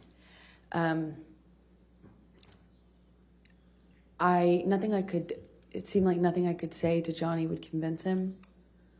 He wanted me to remove the painting.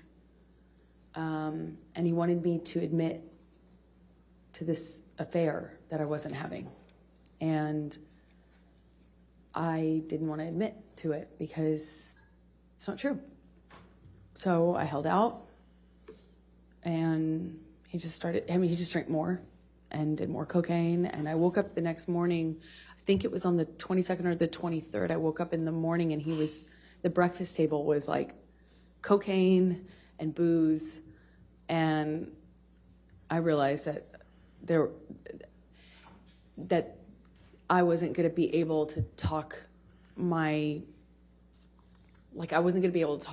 our situation down. I wasn't gonna be able to talk him out of it, and he was just so convinced that I was fighting with him or at the reason that he wouldn't leave the house, and he had something to go film that was important, and there were important people waiting for him. And I remember people were reaching out, his assistants, his manager sister, everyone was wondering where he was, and I kept feeling embarrassed and unable to move this person out of my house. I couldn't calm him down. I couldn't change.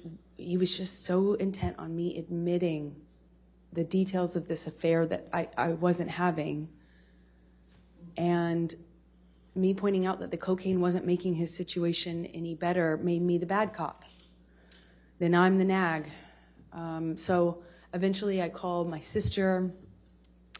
He had a kind of a buddy-buddy relationship with her at the time. And at the time, she occasionally did cocaine. I didn't, but she did. So I was like, hey, come take over. You know, maybe you can buddy-buddy him and talk him into leaving the house, just getting out of the house. And she did. I remember his assistants trying to get him out. Like, we eventually in the evening, I think early evening, he finally agrees to leave, but I can't tell our relationship status. I can't tell if he still is convinced of these things or if he's just going to sleep it off and it's going to go back to normal sobriety, sorry kind of phase. And he was still upset, but like seemingly calming down. So I agreed to go with him. He wanted me to go to the shoot. I had plans, so I kind of reluctantly agreed, but didn't want to set anything off. I didn't want to engage anymore. I didn't want to do anything that could be perceived as antagonizing him or engaging more. So I went with him. We grabbed the dogs. We get in the car. We're on the way there. We're headed up. Sweetser's the street. It's a major street that leads up to Johnny's houses. He effectively owns the end of the street. It's like a cul-de-sac. So we're nowhere near his home, but we were driving up this street, and he has the window down. He's smoking.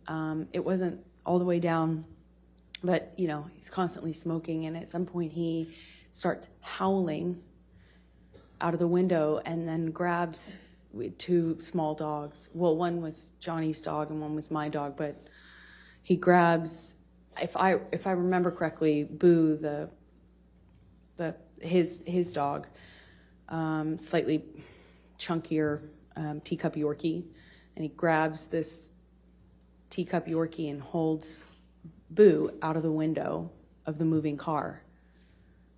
And he's howling like an animal while holding the dog out of the window. And everyone in the car, I'll never forget it, everyone just froze. No one did anything. And I too was like torn as to what I should do, because I didn't want to do anything to cause him to react, drop the dog. You know, it was just this eerie moment where he's howling and holding this animal outside of the car window. And more than that weird memory is more than that weird memory, I have a memory of everyone just kind of not really reacting to him. Like, no one really kind of did anything. I eventually kind of pulled his arms gently back into the vehicle and kind of got the dog back on the seat, and we continued driving, but no one reacted.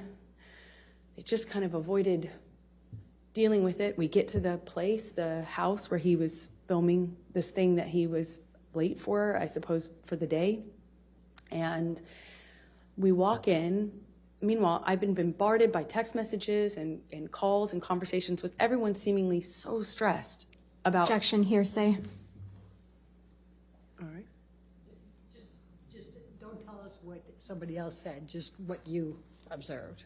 I understood everyone was stressed. They seemed stressed to me about the tardiness. Where is he? Let's get him there, you know, so we get him there. And no one reacts when we get in. I mean, we walk into this house where everyone was waiting for him, and everyone smiles and says, you know, hey, boss. Objection, hearsay. Okay. Sorry. Okay. Let's, Michelle, can we pull up 167A? I think is B the one that's in? 167B is already in, right? Oh, it's A. Okay, then go ahead and pull up A. Does Your Honor show that one to be in 167A?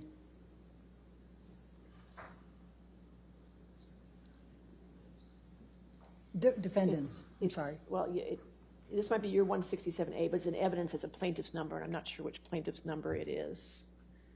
I don't need it in twice, so. I would agree. Do we?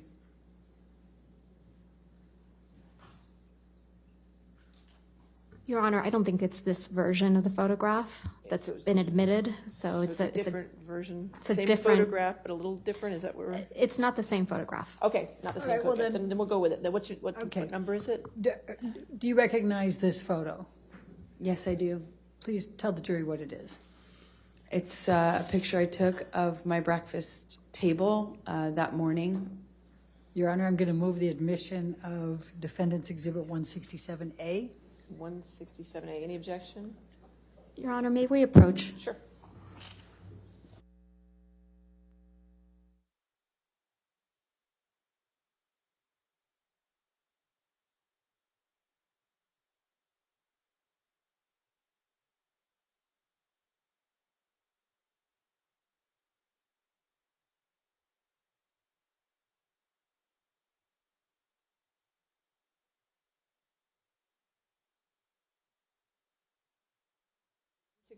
A is in evidence. You can publish. So may we publish that? Thank you, Your Honor. Okay, and Amber, you said that you took this that morning, is that Yes. correct? Could you tell the jury what the box is that has the property with the skull bones, property of JD? That's Johnny's drug box. I've seen it used for pills, but at the time it was bags of Coke, like dime bags of Coke. Okay, and what are these white lines on the table to the left of that box? That is cocaine. Okay. And do you know what is in these two glasses that have kind of a gold colored liquor? Yes, they're different, actually. It's confusing. They're different. Different liquids. The one in the back in the larger glass is, I believe at the time I was doing these tabs, they're Baroka, that's what they're called.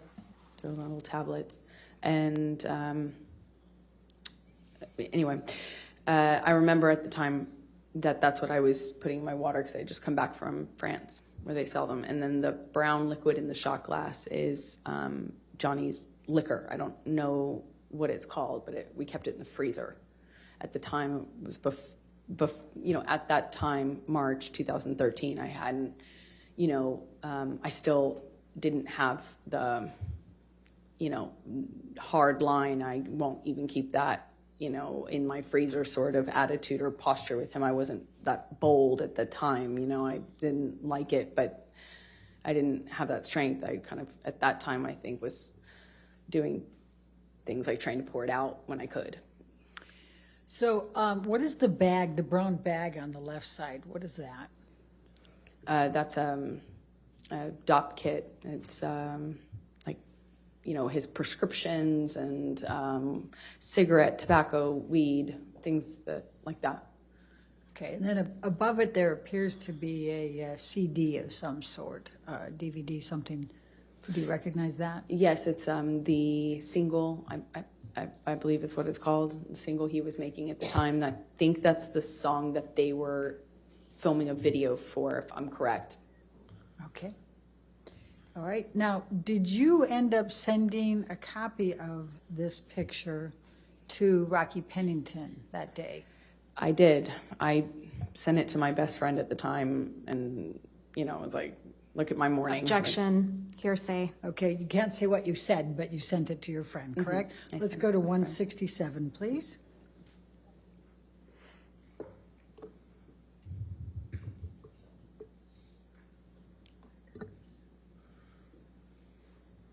And is that the email in which you sent this picture to Rocky Pennington on 3/22, Yes. 2013?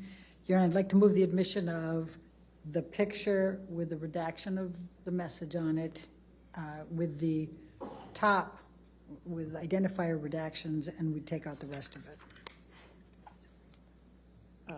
All right, any objection? No objection. All right, so I'm going to do those redactions, 167, and evidence with redactions.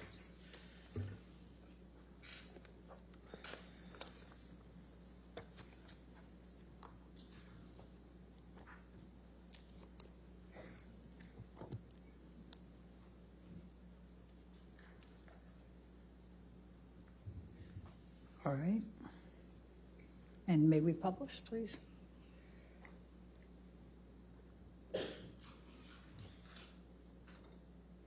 All right, and is this the text message, the email that you sent to Rocky with this picture? Yes. Okay. Now I'm going to take you to, let's go to Hicksville. Let's tell the jury about Hicksville, May 2013. Can you tell the jury what transpired at Hicksville? It's like a fancy trailer park, like a little hotel in the middle of nowhere, set up with these little trailers, and we had made a plan to go there with friends, and we were going to do, like laughy, as we said, laughy drugs, like mushrooms, eat mushrooms, sit by a campfire. There's really not a whole lot else to do out there. It's like a getaway. We had made this plan, and it was going fine. It was like a, kind of like a party out in the desert with a few friends and campfire and music. And I don't know somebody brought MDMA. It was being passed around, and somebody who took it kind of was starting to feel the effects of it, I guess is the best way to describe. She kind of reacted in this way where when the MDMA hit her, she kind of, we were sitting around a campfire, all of us, and she kind of just leaned into me and put her, head on my shoulder and kind of grabbed my arm. I took it, to be the effects of the drug. I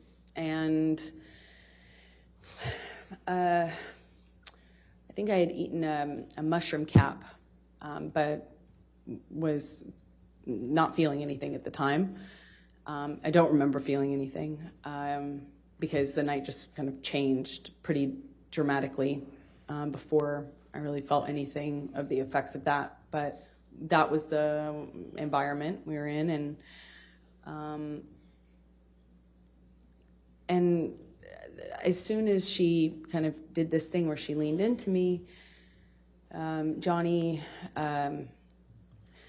gets really activated. He gets really upset, and he starts, well, at first she thought he was kidding too. She thought he was kind of making a joke. I think we all did. Everyone kind of responded at first, like it was a joke, but he was like, hey man, what are you doing? What do you think you're doing? And she kind of giggled and kind of leaned into me more.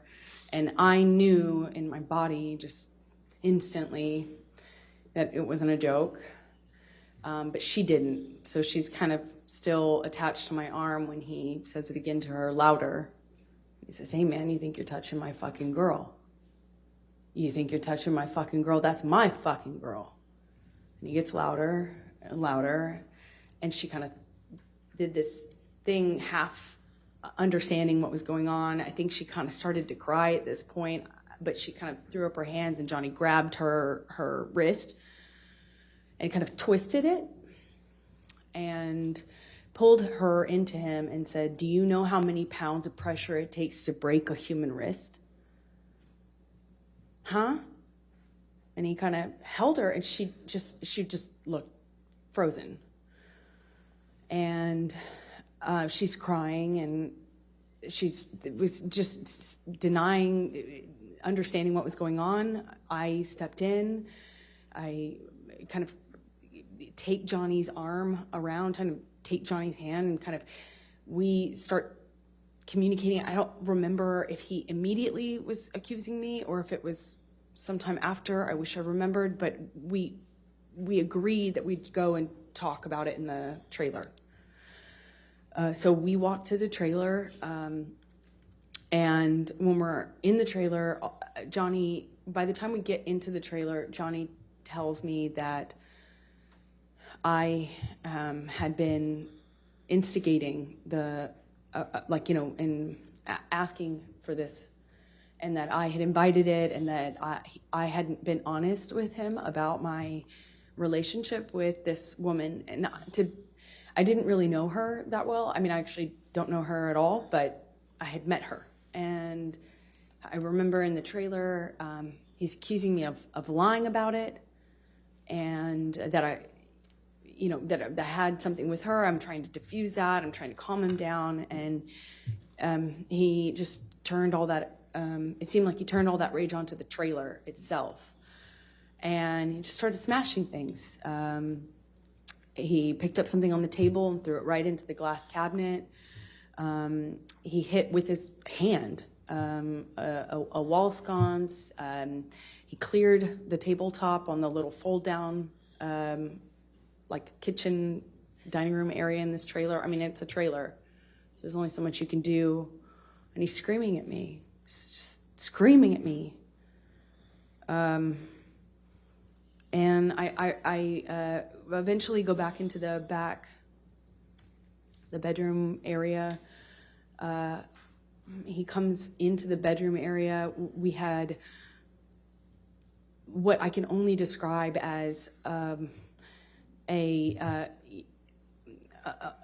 sounded like nonsense from him. It wasn't making sense. And I realized that he's just probably really high, because it wasn't making sense anymore. It wasn't like a direct accusation. He wasn't hearing me when I was saying I wasn't involved, wasn't cheating on him. I wasn't secretly trying to engage this woman in some sort of sexual affair. And then it became clear to me he was like looking for something. He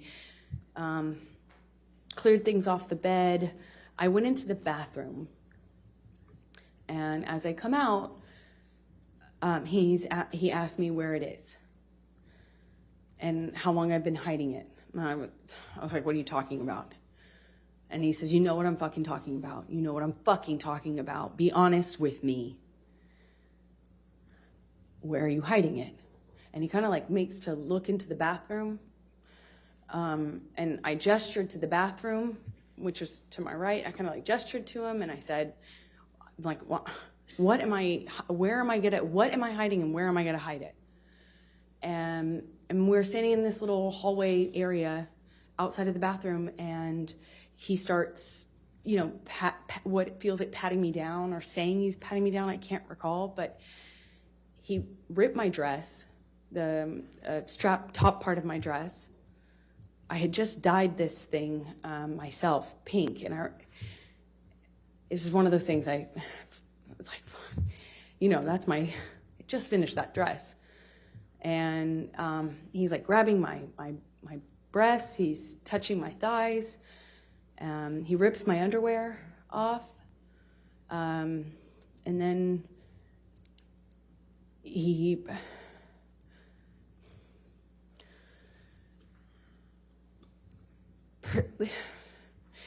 proceeds to do a cavity search.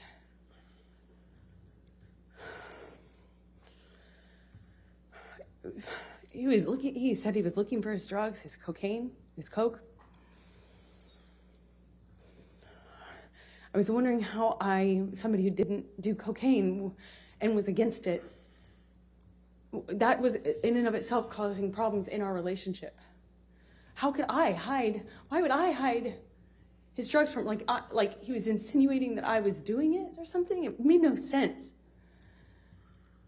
And he was telling me we're gonna conduct a cavity search, shall we?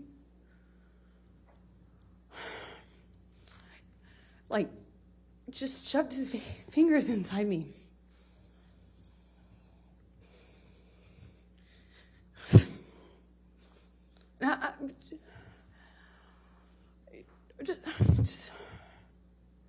just stood there staring at the stupid light. I didn't know I didn't know what to do. I just stood there. While he did that, he just twisted his fingers around. I didn't say, like, stop or anything.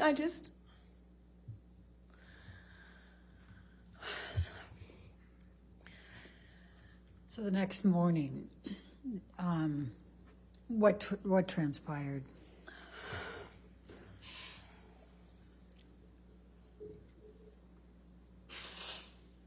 I remember thinking that Johnny would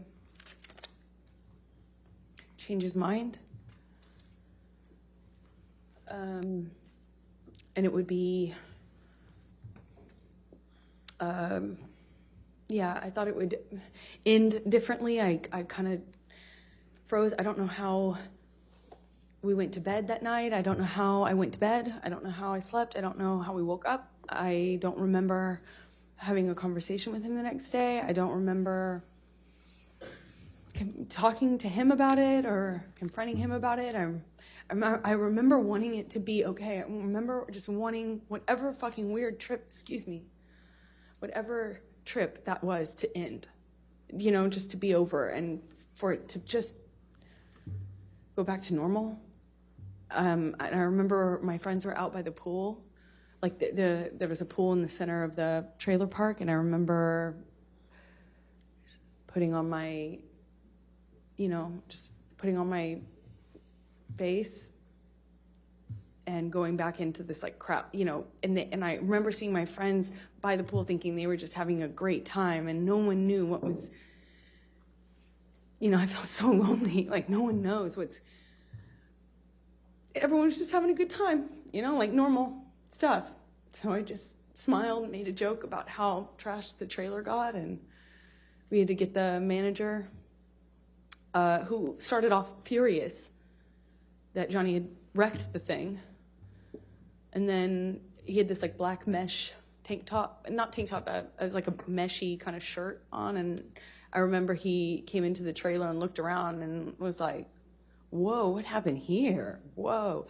And Johnny had an exchange with him. And I remember watching this man be so charmed. It was just a kind of a surreal experience. And, it just went away. That just got fixed. We walked out of the trailer at some point. My dog stepped on a bee.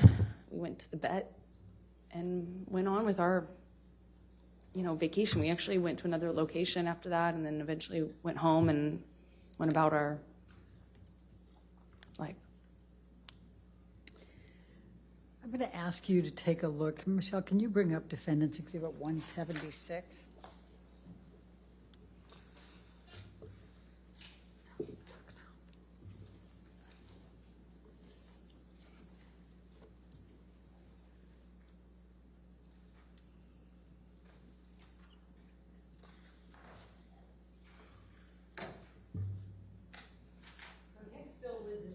May of 2013, did there come a time that you wrote an email? Objection, leading, and hearsay, Your Honor. May we approach? All right.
In June 2013, how were you feeling about your relationship with Mr. Depp? May we have the exhibit taken away Okay, from, sure. thank you.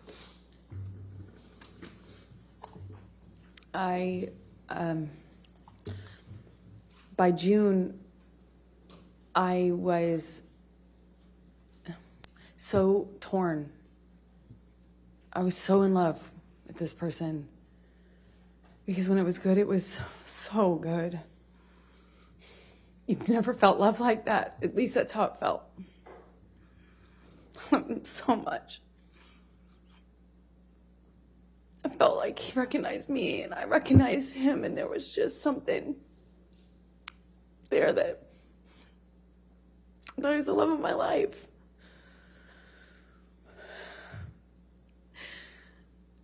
And he was. He was, but he was also this other thing. He was also this other thing. And that other thing was awful, awful thing that would come out and take over, and it was, you couldn't see the Johnny I loved underneath it. It was this other thing. And no one told him, no one was honest with him, no one, he'd pass out in his own vomit, he'd lose control of his body, he'd lose control, and everyone would clean up after him. I cleaned up after him. I mean, this man lost control of his bowels, and I cleaned up after him. His security cleaned up after him, changed his pants in front of me. He would pass out in his own sick. And then he'd walk around saying he didn't have a problem. Until he did. Until he couldn't support it anymore, and he'd get clean, and he'd get sober, and then he was this thing again. This thing that made me feel so loved, that made me feel like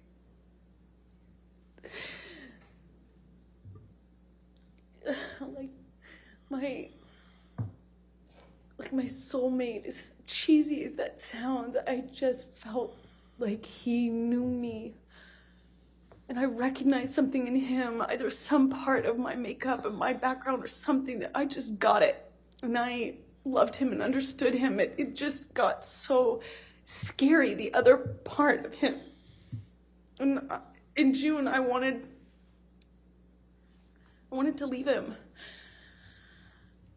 I didn't want to leave him. I wanted to leave him. I wanted him to get better. And he expressed to me so many times when he was in that period of getting clean and sober, he would tell me, "You saved my life. Baby girl, you saved my life." Everyone else was saying that to me, and I believed it. If everyone else was saying it, he was saying it. I thought, just like his other friends who had gotten clean and sober and stayed that way, his older friends, these rock stars that he hung out with that had gotten clean and sober and they had 20, 30 years, something, I thought, and Johnny told me he would be that person, that he was going to be that person, and I believed it. I had so much, I looked at that man twice my age, I was 25, looking at this man twice my age, and I saw hope and promise. I had so much hope. The whole thing.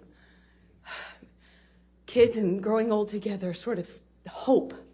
If it was just for this one thing that he could do, which would save his life, which would be to get clean and sober. And I believed it.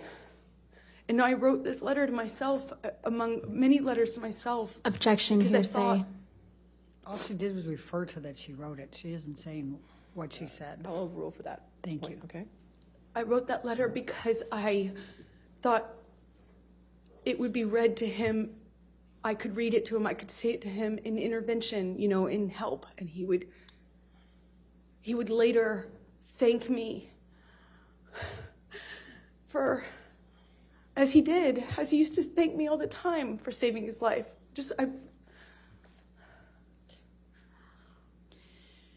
Did there come a time later in June that you finally met Johnny's kids?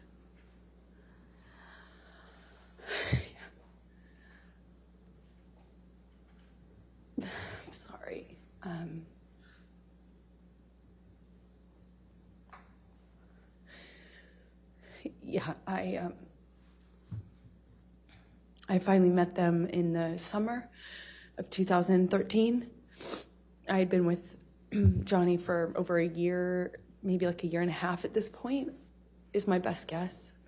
And I was dying to meet them, you know, dying to get to know these kids. I felt like I knew them already. I had his daughters, and Jack's, both of his kids' art on my fridge, and I had never even met them. You know, Johnny had brought them over one day and kindly given them to me, and I had them up on my fridge because I felt like I knew them, just how much he talked about them. And I finally got to meet them at the Lone Ranger premiere at Disneyland. Summer 2013. So then I'm going to jump to, and it's not much of a jump, to June 26, 2013. There was a plane ride to Russia with Johnny. Do you recall that? Yes. Well, tell the jury about that particular event. Well, that was the first and last time I ever decided it would be a decent idea to do drugs with Johnny. I did MDMA with him on the plane, which was as stupid as it may sound. I just had never, I was very against, obviously the cocaine had been a problem. I was very much against him using cocaine. I was against the drinking, supportive of the sobriety, but I'm 26 maybe, ish. And I wanted, I had never heard of anyone making MDMA like what I had done MDMA before. I thought it's a lovey drug. It's it's like a kind of, I never knew anyone to get violent on it. And, I thought, well, this is a relatively contained environment. Maybe this will be different. Maybe I can be a good cop and be part of the, I don't have to be the lesbian counselor all the time, as you would say. I could maybe be the fun girlfriend. And I learned the hard way that was not happening. So what happened? Well, we took MDMA. I took a capsule. It's like a powder in a capsule. I took a capsule, and Johnny took several. I didn't count, but it's very different when you see someone take one versus a handful of something. But nothing seemed to set any alarm bells off, and things were going fine until the flight attendant got involved. The flight attendant came by, was engaging with us. I don't think that they're really, it felt like it was before the effects of the drug took over. It was relatively quick, soon after we first took our dose, if you can say. And the flight attendant, Johnny offered her some. She, of course, said no. And then after some back and forth between them, Johnny convinced her that it would be fine. So she acquiesced and took MDMA with us.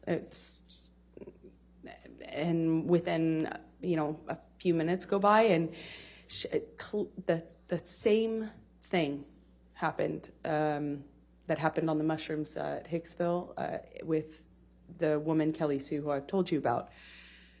Flight attendant got friendly with me, but just friendly, just like MDMA friendly, was kind of, I'm a woman, he's a man, so she was naturally, I think, more comfortable with me physically. She kind of leaned into me and kind of sat on the arm of the chair I was sitting in. I mean, after all, she's on drugs, and Johnny grabs her hand and tells her not to touch me, and she kind of reacts in a way like she's defending herself and was trying to clarify. And he grabbed her by the wrist and slammed it down on the table and told her he could break her wrist. And I remember thinking, I've heard this before. And that was a pattern that would repeat itself a few times. These things would happen in these kind of cycles where there would be a certain element that would get filtered for a while, whether it's an accusation or a gesture, and that would be the thing that he looped on. I called it loops. And he grabs her wrist and he tells her he could break her wrist. She cries instantly, denies it, is so apologetic. Eventually he lets go. She goes to the front of the plane where the flight attendant, normally hangs out, and the doors close, and I don't see her much of that whole flight. We land in Russia, and I don't really remember, I don't recall any violence on the plane between Johnny and I, but I remember feeling this tension because I was wondering when it was gonna aim at me. Because he had this particular thing about, at the time I understood he had a particular thing, a sensitivity about me and women, because I had a female partner. So I was feeling nervous, anxious, and I remember we had a very quiet ride, at least I didn't say anything, to the ride to the hotel. And almost as soon as we get into the hotel room, Johnny's accusing me of effectively having engaged that, caused that. I, of course, deny it, point out what I thought was obvious, that, we'd given her drugs, wasn't an affair, and I'm trying to argue and defend myself at the same time. And at one point, Johnny just shoves me, just shoves me hard. And I fall back onto this glass table. I catch myself on the table.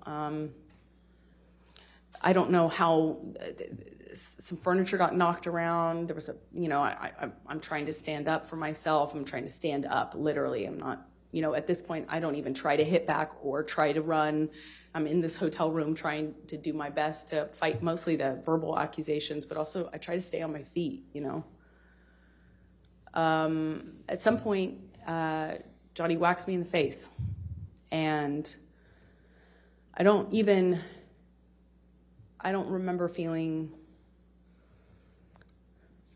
pain or awareness of my nose or anything. I don't remember thinking that. I remember kind of crying and feeling, I went into the bathroom and I wanted him to have I just remember wanting him to realize what had happened. I wanted him to kind of snap out of it. I wanted him to care. I wanted him to realize what was going on, because a big part of this, I felt like he wasn't aware. There was this sense that he didn't know what was going on. Again, I don't know how much of the drugs or alcohol is a part of this, but I remember crying. I came out at some point because I don't hear him in that room. I remember we had been arguing in the main room, but I went out to the hallway, which is where I presume he walked out, and his bodyguard, Jerry Judge, was in the hall. And I don't recall seeing Johnny in the hallway, but I remember seeing Jerry Judge, who gestured to my nose. Objection, hearsay. She's just saying gesture. He hasn't said anything yet. All right, gesture's fine. I'll overrule the objection. He gestures to my nose and holds out his handkerchief, like a cloth handkerchief. And I instantly felt really embarrassed. I felt ashamed. I don't know how else to describe it. I just felt like just really embarrassing. And I went inside the room. What, if any, injury did you have? I had a little blood coming out of my nose. I didn't know it. I didn't feel it at the time until Jerry Jerry let me know. Okay. And I went inside the hotel room, and as embarrassing as it is, I remember just wanting Johnny to say sorry. I wanted him to realize it. It's so stupid, but like the emotional part. You know, I just wanted him to acknowledge that this was, that he could hurt me, you know? And I wanted it to be okay. I didn't want him to think I was interested in this flight attendant. I didn't want him to think that I would capable of cheating on him. I was in love with him. I wanted, you know, I just wanted things to be okay. Let's take you to July 9, 2013. Did there come a time that you went for a ride you went to the Bahamas and went on a ride the yacht with Johnny and his kids? Well, it's less like we flew out to the Bahamas to his island. He was selling the yacht to J.K. Rowling, and he wanted to kind of have a goodbye trip on the yacht. So it was docked off the island, and I went with him and his kids, who I had quickly developed a bond with and loved. And we brought a friend along with us, I think, to kind of help. And yeah.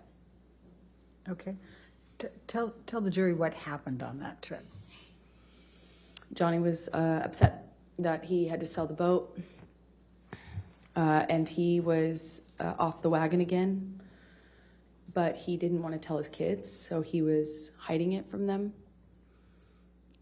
He was putting it in coffee cups and drinking, and the behavior just kind of like, he was upset, he was emotional, and he just, you know, that's how he dealt with it, just drink. But there's just no off button with Johnny. So he just kept drinking, and the behavior kept getting more obviously drunk. And Lily Rose, his daughter at the time, was young, just like maybe 14. And she started to get panicky and started to ask me questions about his drinking. Objection, hearsay. Without saying what Lily Rose was saying, please continue on. Sustain the objection. Thank you. So she was asking me questions about the drinking, and was very upset. Sustain the objection. Yeah, you can't say what Lily Rose said. Oh, But yeah. you can tell gestures, you can tell, and you can say what you and Mr. Depp said, okay? Sorry. So she was upset, and Johnny we were with the kids, and he kind of threw himself off the boat in a half playful way, like a dead fish kind of way. I don't know how to describe it, almost like a belly flop. But we were on a skip, like a smaller boat parked next to the yacht, and he's jumping. Well, he jumped off the front of it, but kind of in a chest forward way. Like, it looked a little scary, like not something somebody would do if they're completely okay. You know, it was started off all of us kind of taking turns jumping off the edge of the yacht into the water, and then he at one point kind of throws himself over, and it looked a little scary, the way his body fell into the water. And Lily Rose started to cry and expressed to me that she Objection, was hearsay. upset. As sustained. You can't say what she said. You can tell expressions or observations, but you can't say what Lily Rose said. So Lily Rose is crying, and then the crying becomes like a panic, like almost like a panic attack, like rapid breathing, crying, lots of questions.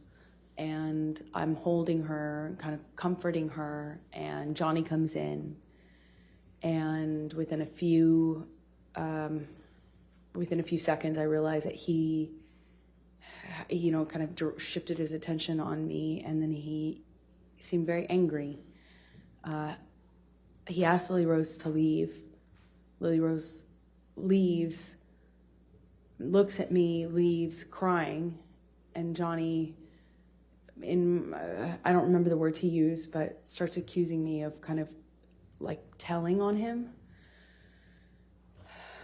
and calling him, you know, a drunk in front of his kids. I hadn't done that. I was actually trying to protect Johnny. It didn't feel like my place at all to share that with his daughter or anyone at the time other than adults who might help with it, but not his kids. So I was trying to tell him I was just trying to comfort her. I was trying to protect you.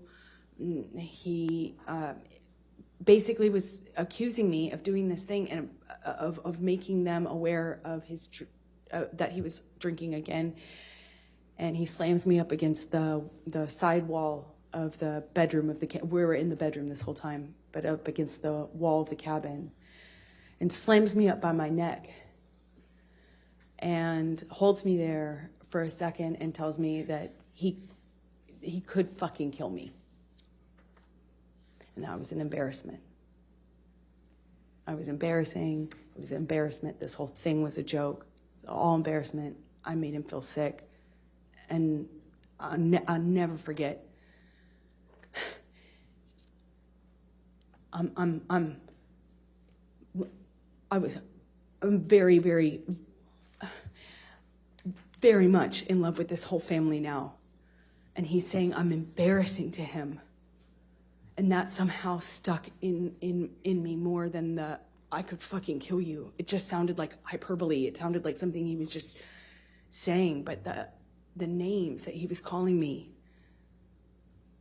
well, kind of just pushing me up against the wall by my neck, you know, it hurt my feelings. It hurt. When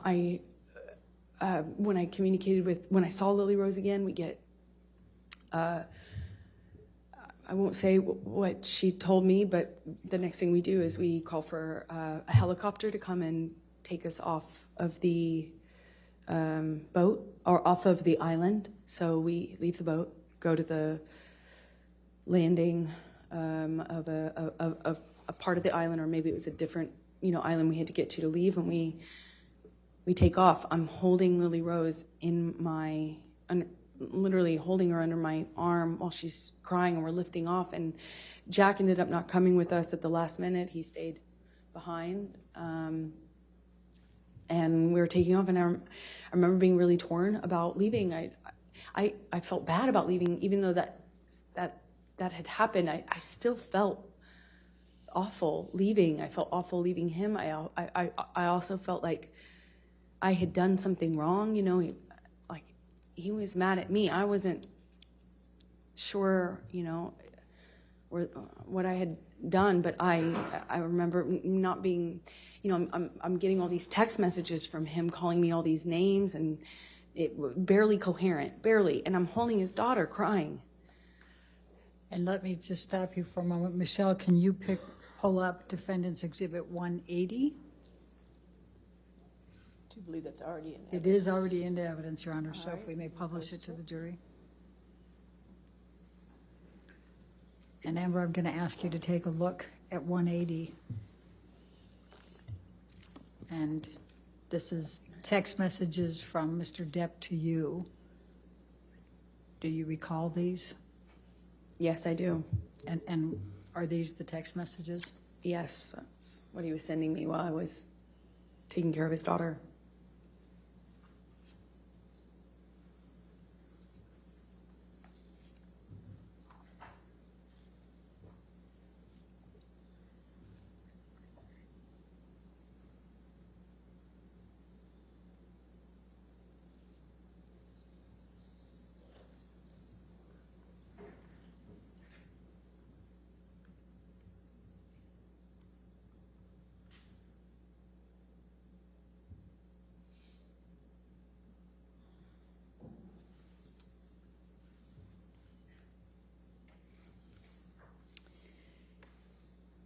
Your Honor, I'm about to go into another event. Should I keep going? I mean, that's fine if you think this is a good point to is break probably- for the day.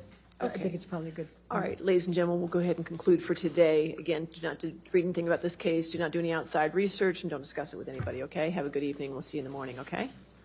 Thank you.